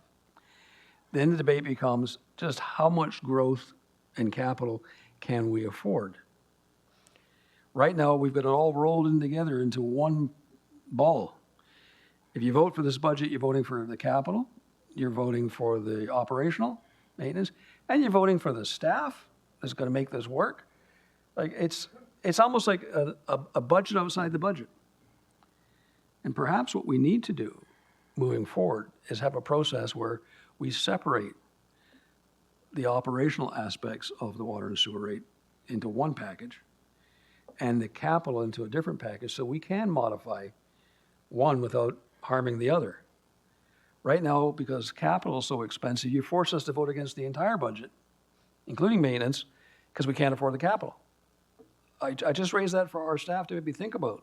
Is there a way for the next meeting to separate out the growth-oriented capital from the operational and maintenance? And maybe that's something we could discuss at the next meeting. Just a point of order. We can't have the meeting after FNA. It has to be before, just so you're aware. 8 o'clock in the morning? Whatever. Yeah, it would be hard to push another meeting, but. Why can't, just to understand, why can't we have it after? What's the rule? So the reason it would need to come before is that the staff's recommendation feeds into the FNA report. So our recommendation from Works goes into the FNA report as a whole. Okay, So well, we let need me, to let me approve ask under staff rules, if we move the motion to have a recommendation on this committee and it fails, what do you do then? Because right now, you're looking at 5-2 against. So what I'm trying to say to you is, you talk about procedure, you aren't going to have a budget to discuss at FNA if it doesn't get through this committee. Okay. I'm just No, raising that honestly to be yeah, upfront. no, it's fine. You know? So Tito has his hand up in the order as well. Let's go to Tito for a sec. Yeah. Go ahead. Do you have a Mr. path forward? Yeah, Mr. Chair, I just wanted to say that, like, we've, I think, tried to figure out a way to get this before a joint committee. Apparently, the rules don't allow it. A special meeting is something that I think we would, be wise to engage in, because I think it would give staff the time to be able to bring something forward, or at least contemplate what, potential priorities or impacts would be, not only to the operations, but also legislatively, what sort of pressure points we would cause or be caused. So I would encourage, us to take a look at a special meeting of Works, because it would give us the ability, I know today we sort of monopolized the agenda by speaking about this and dealing with this solely, but it's more to buy some time to figure out how we can actually get to finance something that's more palatable and realistic, and also put us in a different sort of path than the one that we've currently, been forced down, which is just accepting things because growth is something that we have to facilitate.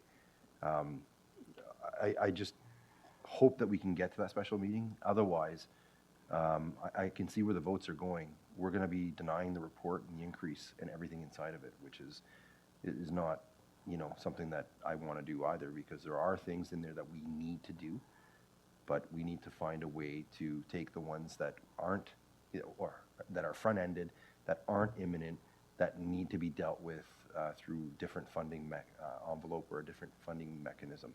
And if that causes the province to come here and tell us, then I welcome, or the federal government, I welcome seeing them in the chamber, so that we can actually help them understand how municipalities actually work.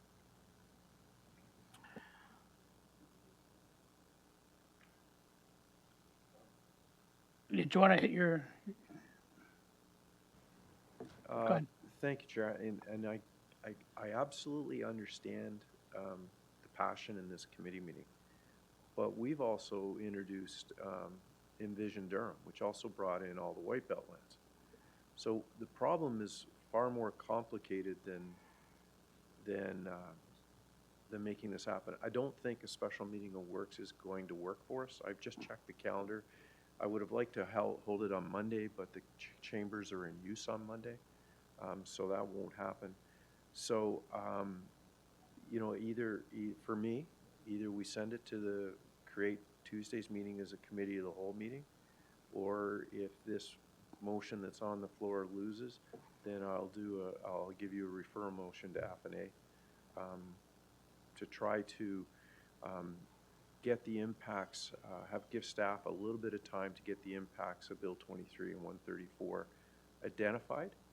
And then this also, for the region, but for each individual municipality, maybe asking them which projects in their growth plan are something that's, not immediate or is 3 or 4 years down the road.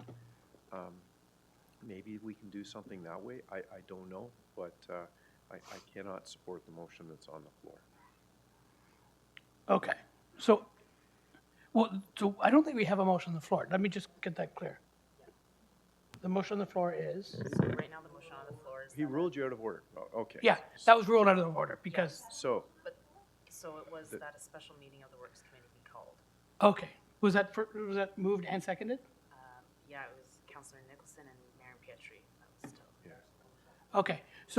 So from a scheduling standpoint, we don't think it'll fit. Well, there's a Durham Regional Police Services Board meeting in the chambers on Monday, and you've got public invited to a meeting on Tuesday for their input into the process. So having it before, so I'm not sure who said 8 o'clock, but I'm not even sure we would be through in time for the FNA meeting at 9:30, so. Okay.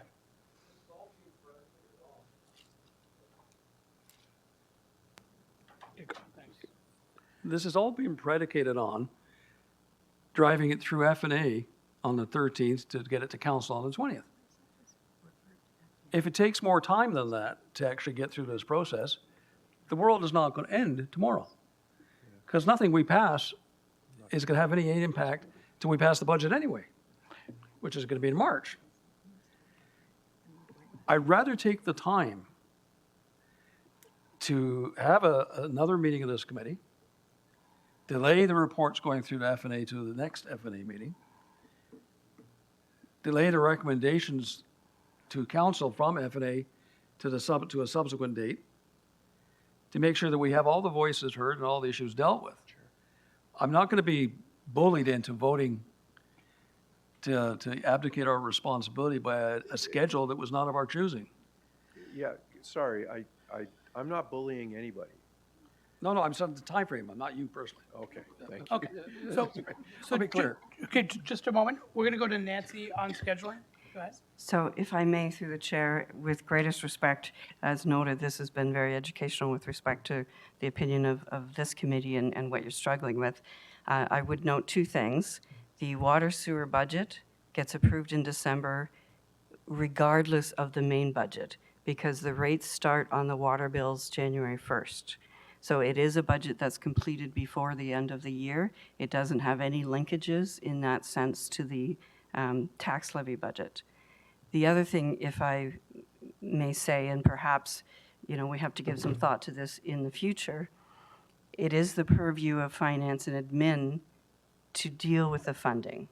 So a lot of the discussion today with respect is about the funding, and historically, ironically, we would never, at the work side of it, wouldn't have disclosed the user rate impact. That would have come through on the finance.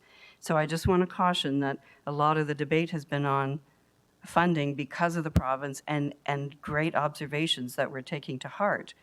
But the funding piece is the responsibility of finance and admin, and that's why I raised the potential amendment to say that this committee cares greatly about how Bill 23 is addressed and wants finance and admin to consider scenarios around that so that you could approve the content.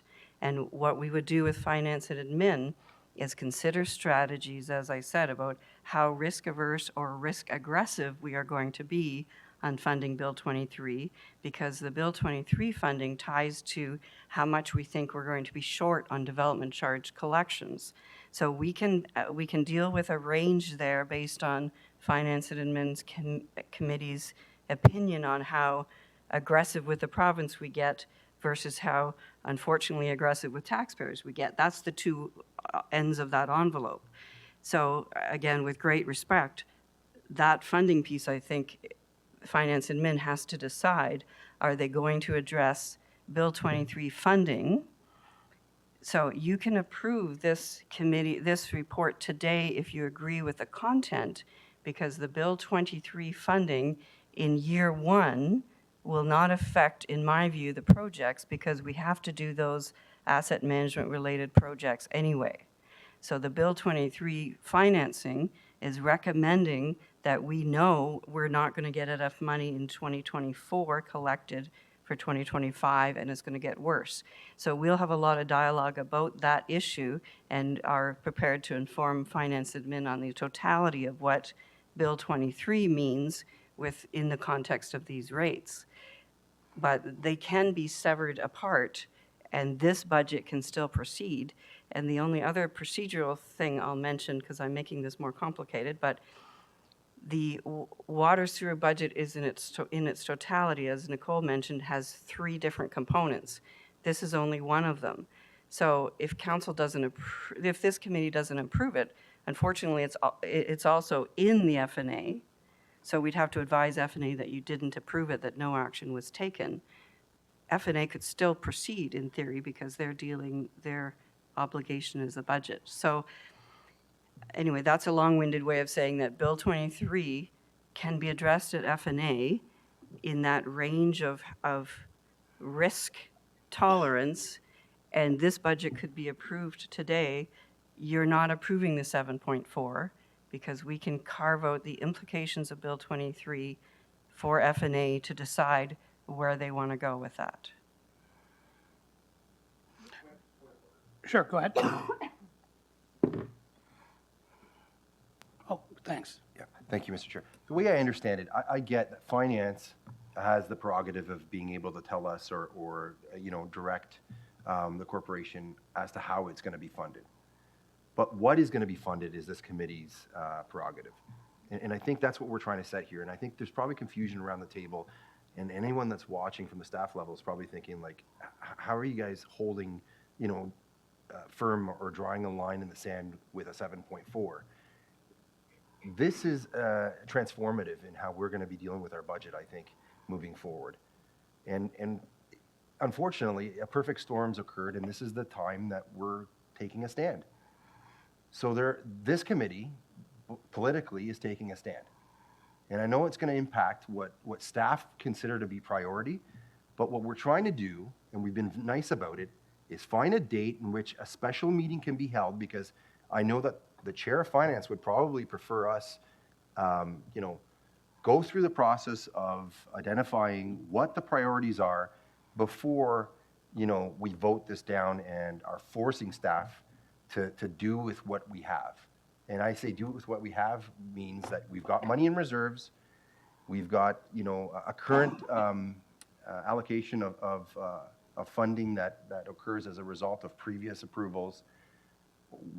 You have the ability to be able to generate revenue with what we previously approved in other budget years, or, proceed as status quo. If that's what is what it's going to be forced on the committee, then you're going to get, I think, a report that's not approved, and essentially monies that stay the same unless you find some in reserves. So the long and the short of it is that we've got a problem unless we find a special meeting, because that special meeting is designed in order to get staff to wrap their heads around what it is that we can actually do legislatively and what it is that we actually need that is not going to be carried by the current users for future users. We're looking for an alternative mode to be able to facilitate what staff's report, brought forward, because it's not going to happen the way that we used to or the way we currently do things.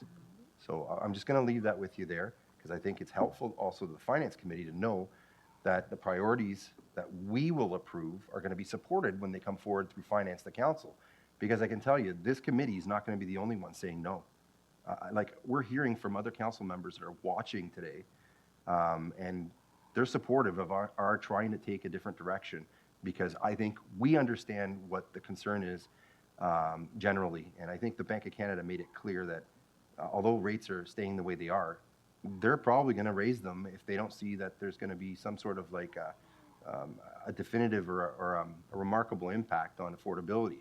So the last thing we want to do is cause affordability to continue to be an issue as one of the top 3 indicators according to economists. So let's see if we can get to that special meeting, even if it has to happen on a Sunday. We'll make ourselves available. Okay, so let's get a motion then. Yep. I'm trying to understand what Commissioner just said. If this committee votes not to approve this budget recommendation, is she indicating that finance will overrule us and they will approve this? Because under what authority do they have to overrule a recommendation from the Works Committee? Or even submit it for consideration at F&A if it hasn't gone through Works yet? So Somebody clarify? Yep. Nancy? So through the chair, this is a challenge that has an upper tier structure different than the local. My challenge is ultimately council, which is all 28, will decide on whatever the number is. So finance and admin, and I understand historically it has occurred, has approved user rates without the underlying budget being approved, not since I've been here. So it's part of the challenge of each budget going to each committee. The same issue, with great respect, Councillor Nicholson, could happen with the main budget in March, where perhaps Health and Social Services doesn't agree with their portion of the budget. My understanding, and I would be thrilled to be corrected by the clerk, is that ultimately the budget itself resides with F&A to send to council. So, and then at that point, council could override F&A or do whatever they wish. My understanding is that the ultimate responsibility for budget sits with F&A, but I would be happy to be clarified if that's not the case. I appreciate that answer. My concern is this, is that our normal process, and I've been here a little while, is that it goes to standing committee, their budgets, and then it goes to F&A. F&A reviews it from a financial perspective only, not a content perspective. And then F&A makes a recommendation again to council. If you're saying that if we say no and they say yes, what council is going to get is only their yes? They're not going to get our no? So through the chair, the wording of this report that you see before you is not a recommendation to council. It's a Works Committee recommendation to Finance and Admin. And what happens if we as a committee decide we're not going to make a recommendation to F&A? Again, I'm just conjecturing. I'm very respectful, so please don't. I can only assume then that F&A would be advised that Works Committee didn't approve it and didn't make a recommendation. But this is a new territory, so I'm just trying to read from what I'm aware of. My apologies. No, I mean, no disrespect. I totally agree. It's new territory for all of us. But I want to be clear. It's not that this committee is not giving a recommendation. It's this committee is voting no. Our position is this should not be passed. So I want to be clear. It's not like we're simply sending it along with no recommendation so you can say ignore us. We're sending a quite strong message. In its current view, we're not going to support it. Okay. Go to Elaine, and then, folks, we are under a severe time crunch now. And I'm partially thinking out loud, so I apologize in advance. I think, if I'm correct, the crux of the issue here is the 2.5% that relates specifically to the impacts of provincial legislation.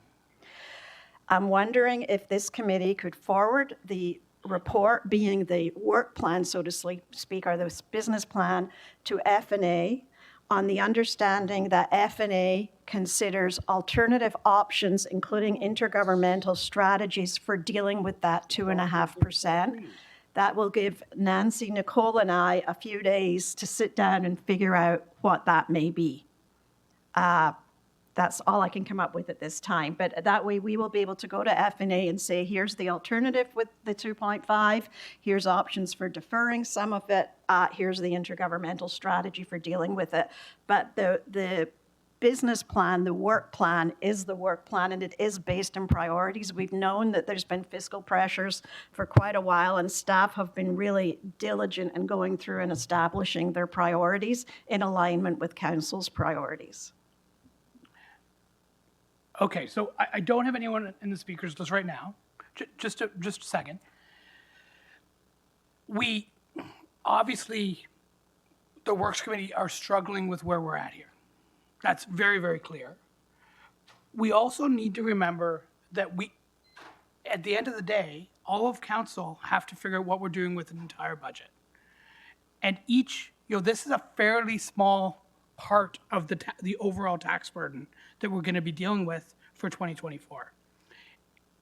And in the end, council will decide how much is going to be water, sewer, how much is going to be every other department and everything else we do, including, the multi-hour conversation we had on policing at our last council meeting. I know that we don't want to lose our voice on Works, but we need to make a decision fairly soon on what we're going to do with this. And in the end, we are a member of council, and council will override any decision we make anyway, as part of us, or not. But again, we need to have kind of clear direction here from this committee, because it might, if we don't use our voice here, we might lose it.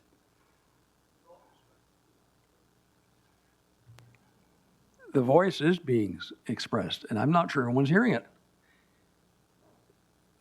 And I could be wrong, but I'm counting heads here, and I count to 5 that are made it very clear that they're not approving this budget. This has got nothing to do directly with the regional budget.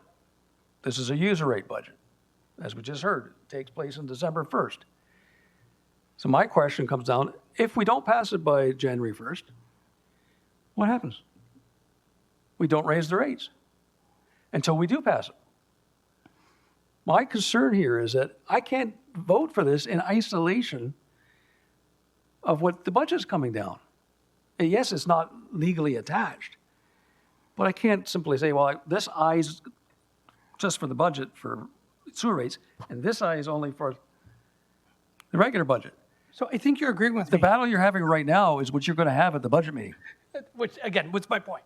So, Our recommendation at this point is no, we're not passing it. so then give me a motion that we do not support this.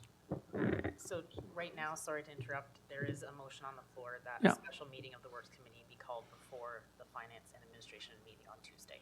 Okay. So that is the motion currently on the floor. Okay. Or let me offer a suggestion, or before the Finance Committee meeting that deals with this item. They can deal with it not at their Tuesday meeting, but at a subsequent meeting. There's no requirement that it has to be dealt with at a Tuesday's meeting. Is that not correct? So through the chair, it has been statutorily advertised that it will be addressed at the Tuesday's meeting. Yeah, but the committee can always withdraw and not deal with it. I know that's in the rules. We're going to jump to Marilyn. Go ahead. I just need a recap on where we are right now. Okay, so at the moment, we have a motion on the floor that we are going to refer this report to an additional meeting of the Works Department. That's where we are today. Hopefully, at that point, we would have additional information from staff, but I think we also all realize that staff will come up with ideas, but in the end, we're going to be struggling with, does growth pay for growth? And we know at the moment, It doesn't. it doesn't. So we could call another meeting and we could talk about this for 4 more hours, but in the end, we're going to be in the same spot again. And then we're going to have a finance meeting where this is talked about again, and then in the end, council will make a decision when we're looking at our overall tax rates, as well as the burden that this user rate increase could have on our residents. And I realize that this whole committee has the ability to speak at finance, and then we pull it out at council and we speak about it again. I guess it feels like the committee doesn't seem relevant when it comes to the budget. We're just talking and, whatever. Like, if the rates are going to happen in January and you don't have an approved budget, don't the rates just stay the same? So I think they would. The problem that gives us is we miss a full year of capital, which, again, we know that the inflation on this type of product, this type of work is enormous. So in the end, by delaying, we're adding to the overall tax burden. We're not subtracting from it. So again, you talked about it here earlier, Councillor Nicholson. You said, we know that every year these prices go up. No, but if we don't, but the work still gets done one day, it still goes up. Okay, your mic's not on. But actually, you know what? Marilyn, you still have the floor. Do you want to speak? Okay, so Councillor Mulcahy wants to speak. Go ahead. I think, and I'm not going to speak for everyone, but I think I'm getting the feeling that none of us are saying that in this report that things aren't a priority. They're all prioritized based on the growth that's coming at us. So it's not that we want to deny the report, it's quite simply, the growth needs to pay for itself, right? So I don't know how we get there, but this committee does deserve that voice. I mean, and if it's just stripped from us through finance and then again at council, I mean, it's very frustrating, very, very frustrating. This is basically, we're looking for the political move to stand strong and to push back. So, and I don't know what that is, and maybe that's the suggestion we're looking for. So I remember about 2 hours ago, somebody created a motion that says, we understand that these capital works have to be done. Our struggle is how we're going to pay for it. But that was voted down. Mr. Chair, go ahead. I'll try this avenue. That committee could approve the report and not approve any costs related to Bill 23 or Bill 134. And I think that gets us to where we want to be and makes the statement. No, I think what we're trying to do is we're one committee, but all of council, so some latitude, we have some latitude. All of council understands the challenges that we have. 2/3 of this budget has to be approved. It's the growth part we're struggling with, and it's the costs related to growth that have been put back on the municipalities and regional governments through Bill 23 and Bill 134. So if we were to move the budget as written, but not support the costs related to those two items, then I think it gets you to what the point you're trying to make, and it solves part of that problem. And then, if you may allow me a little more latitude, I think it's really important to step up the relationships we have with our MPPs and a real intergovernmental strategy. We try to talk to them on a regular basis, advising them of what's going on. By making, Bill 23 and 134, by making that statement, that I would hope that every member of council is out there going to their MPP and expressing that the region doesn't support this. I think it makes the point. And then when it gets to finance, I think you would see that finance would probably continue along that path. And because really our costs, 2/3 of our costs are fixed, and it has to happen. It's the 1/3 that we don't have. So I'm just putting it out there as an avenue to say, this is an option. But anyways, I'll leave it at that. Okay, so we do have a motion on the floor, but that meeting would have to be scheduled for before F&A. Right. Now, we again, you're not, just a second. Now you're on. And the problem that we're hearing from staff, that it's statutory, that they deal with this at that meeting. That's what staff said. I'm not going to debate It's not statutory, it's desired. Again, it's statutory. According to staff, it's statutory. We have to pass it by January 1st? So Brian, I'm going by what staff has said. I'm not debating the issue. It doesn't say that.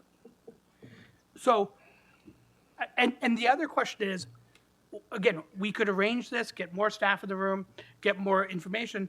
In the end, I think we might have the same issue we have today, because the fundamental issue is that growth isn't paying for growth. I can offer an add-on to the chair's suggestion, because I think it's, to put it simply, it's 2/3 of the way there. Why don't we simply take the items that are in this budget that deal with growth and remove them? Well, Just delete them from the budget. To approve the items and have no way to fund it, it's a dog with a different set of fleas. You're still trying to find a political way to get this to council at 7.4. What we're saying is we can afford the 4.9. I think everyone has said that. We have no problem with the maintenance. We have no problem with the operations. Those things are status quo. We think we can do that. What you're asking us to is add on the provincially directed 2.5, and that's where we're saying no. So if you want to delete that from the budget submission, this will pass probably unanimously. So that was, I think, almost word for word what the chair said. He said removing the items that are 2.3, Bill 23 and Bill 118. With respect, the chair said, approve the budget and recommend the 4.9 funding and not recommend the 2.5. That takes it out of this committee, puts it in finance, and they can decide whether they support our recommendation or not.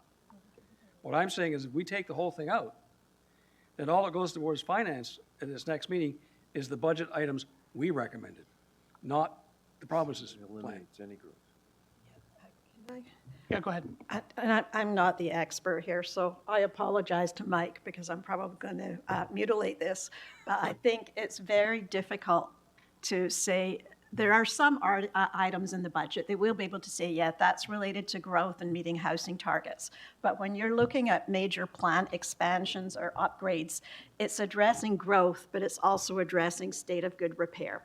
And that's where it becomes very complicated. So the chair's motion about deleting the 2.5 and making that clear to F&A will allow us at least to go back and figure out how can we address this while we're working on the intergovernmental requirements. Yeah, because one of the items that would then be pulled, if it's anything growth related, is the expansion of Wentworth Street main, right, their water main. Because if you don't build those buildings, that pipe can be 20 millimeters instead of 200 or whatever. There is no Wentworth Street water main that I'm aware of.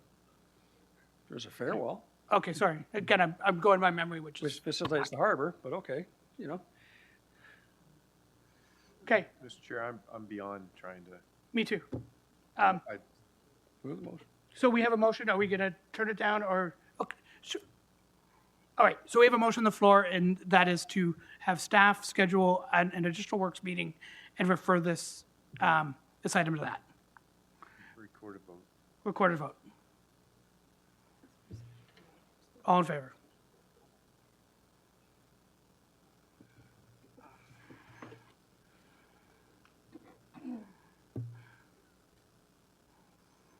Point of order.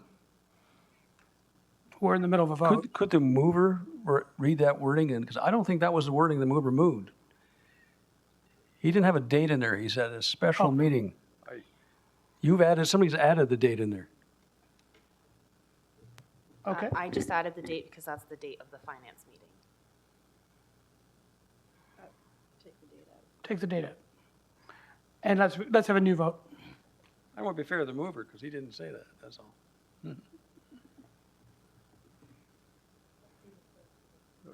I think we're voting on the motion that Councillor Nicholson has Yeah. on the floor. Yeah. Yeah, I didn't do an amendment. no, so the date was added by staff. Oh, I'm So we're sorry. gonna remove the date. Okay. And then we'll figure it when we We're can gonna vote schedule. again? We're Yes, gonna so vote a new again. vote has started now. Okay.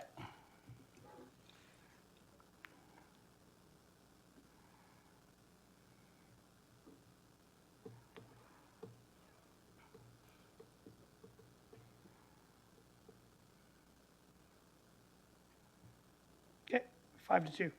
So that passes. And let's have staff schedule a meeting. We'll have them come with a date when they look at schedule. I don't know why, it's got me as absent, but I pressed the button. It passed anyway. You can note that. I'd just like to be on record, I'm with the yes side. Yeah, I assume because you made it. So, I wasn't abstaining. Okay. Go ahead, Chair. so this, just a question. I don't want to create any conflicts. This is December 5th. The rates come into effect January 1st.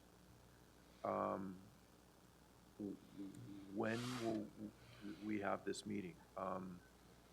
Are we having it prior to finance, or finance is a statutory meeting? I think this issue was part of the reason for the statutory meeting.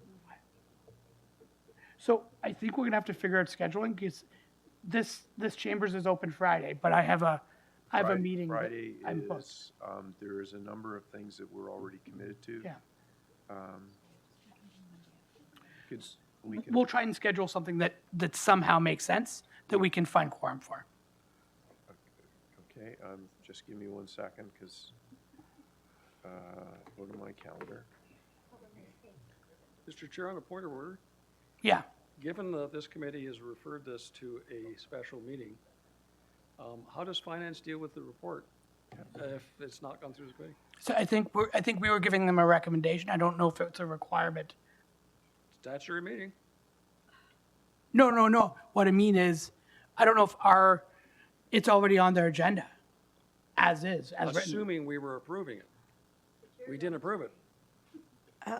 The report with amendments from Works would go directly to F&A. So we would try to have this special meeting prior to Tuesday. So you're running around. That's the only alternative we have. Yeah.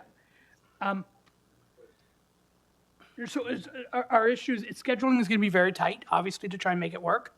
And if you see me getting impatient, it's because I have someone waiting in my office in Uxbridge for a 1 o'clock meeting, right? So this wasn't supposed to go this long. We need to find a path forward here.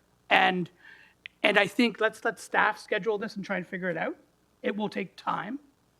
And we'll all try and amend our schedules to make it fit.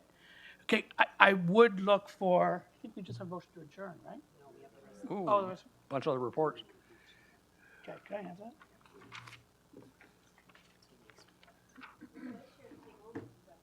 Well, it's too late. All right. So we are, let's run down this here. Thank you. I'll be pleased to move 7.2 A and B Okay, 7.2 A and B, as recommended. seconded by Vice Chair. Questions, comments?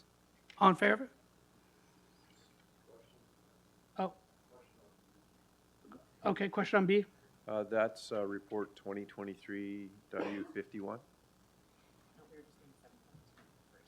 Oh, okay, I'm sorry. So this is the organics. Yeah, Okay. waste. Okay, so now we're into correspondence. We've already talked about A, so we're into B. This is in regards to Wentworth Street. Councillor Nicholson? Move as recommended. Okay, second. All in favor? Question? Okay, sorry, Sorry. that's fine, go. Nowhere in the report does it have costs Okay, or an estimated cost. Yeah, I'll have to refer to the 10-year forecast. It's still in the draft 2024 budget. I don't have the exact number. Okay, But this is just for property acquisition, right? but there is a cost for property acquisition. So I'd like to know what the cost would be or the forecasted cost. So, okay, thank you. I think, was there an amendment by Councillor Nicholson on this that we expected? Sorry? I think we had an amendment from you on Did this. you have an amendment on? My amendment is on 8B. Yeah, that's what we're on. That's right what we're on. You're on 8B now? Yes. Yeah. Oh, sorry, I thought we were still on 7.2B. now. No, We're on 8.2. so, Okay, so yes. just, we're in 8.2B. Okay, I have an amendment that was drafted by staff to tweak this a little bit. Okay, and that's in Staff. regards to that one intersection, right? Yeah, and Councillor Marion Patrice is my seconder. Okay. A staff have it, they can put it up on the,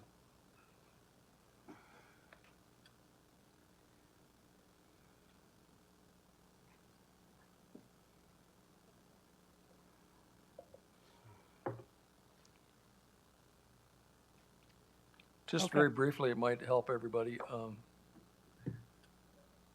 I met with the commissioner and his staff online, trying to resolve the issues that we had at the last meeting about the level of appropriations. I want to thank staff for all the hard work they did. They were able to clarify a lot of the items.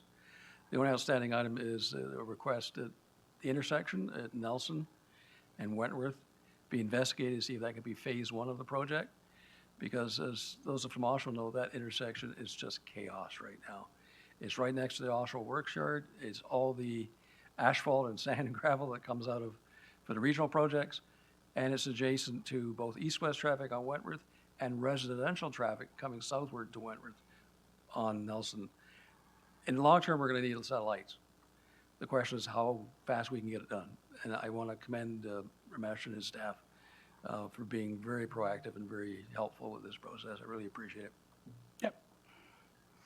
Okay, so, There again, costs. yeah, no. Vote on, let's have we have a mover and a second on the amendment. All in favor of the amendment? Okay, that's carried. Any opposed? No. Okay, all right. And then on the amended motion, the main motion. Moved by Councilor Nicholson, seconded by Councilor Marion Pietri. All in favor? Okay, that's carried. Thank you very much.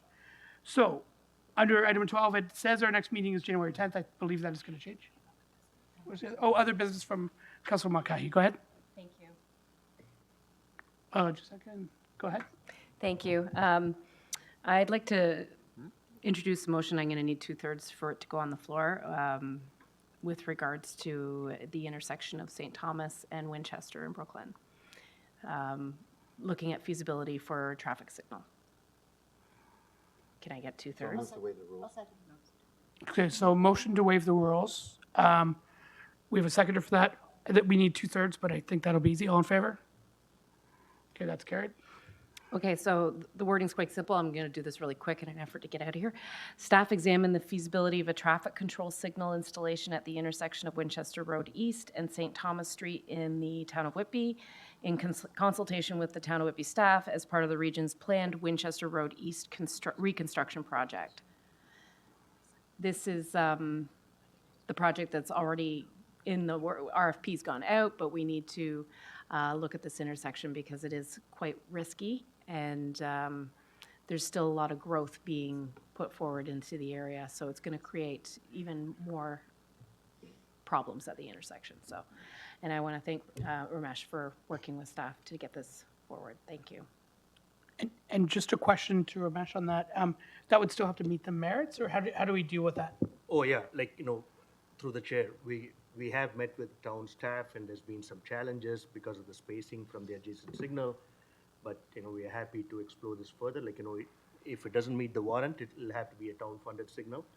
Otherwise, like, we have the usual policy. So, so we can consult further with my counterpart there. Okay, sounds good. All right. So we have a motion on the floor. All in favor? That's carried. Thank you. Thank you.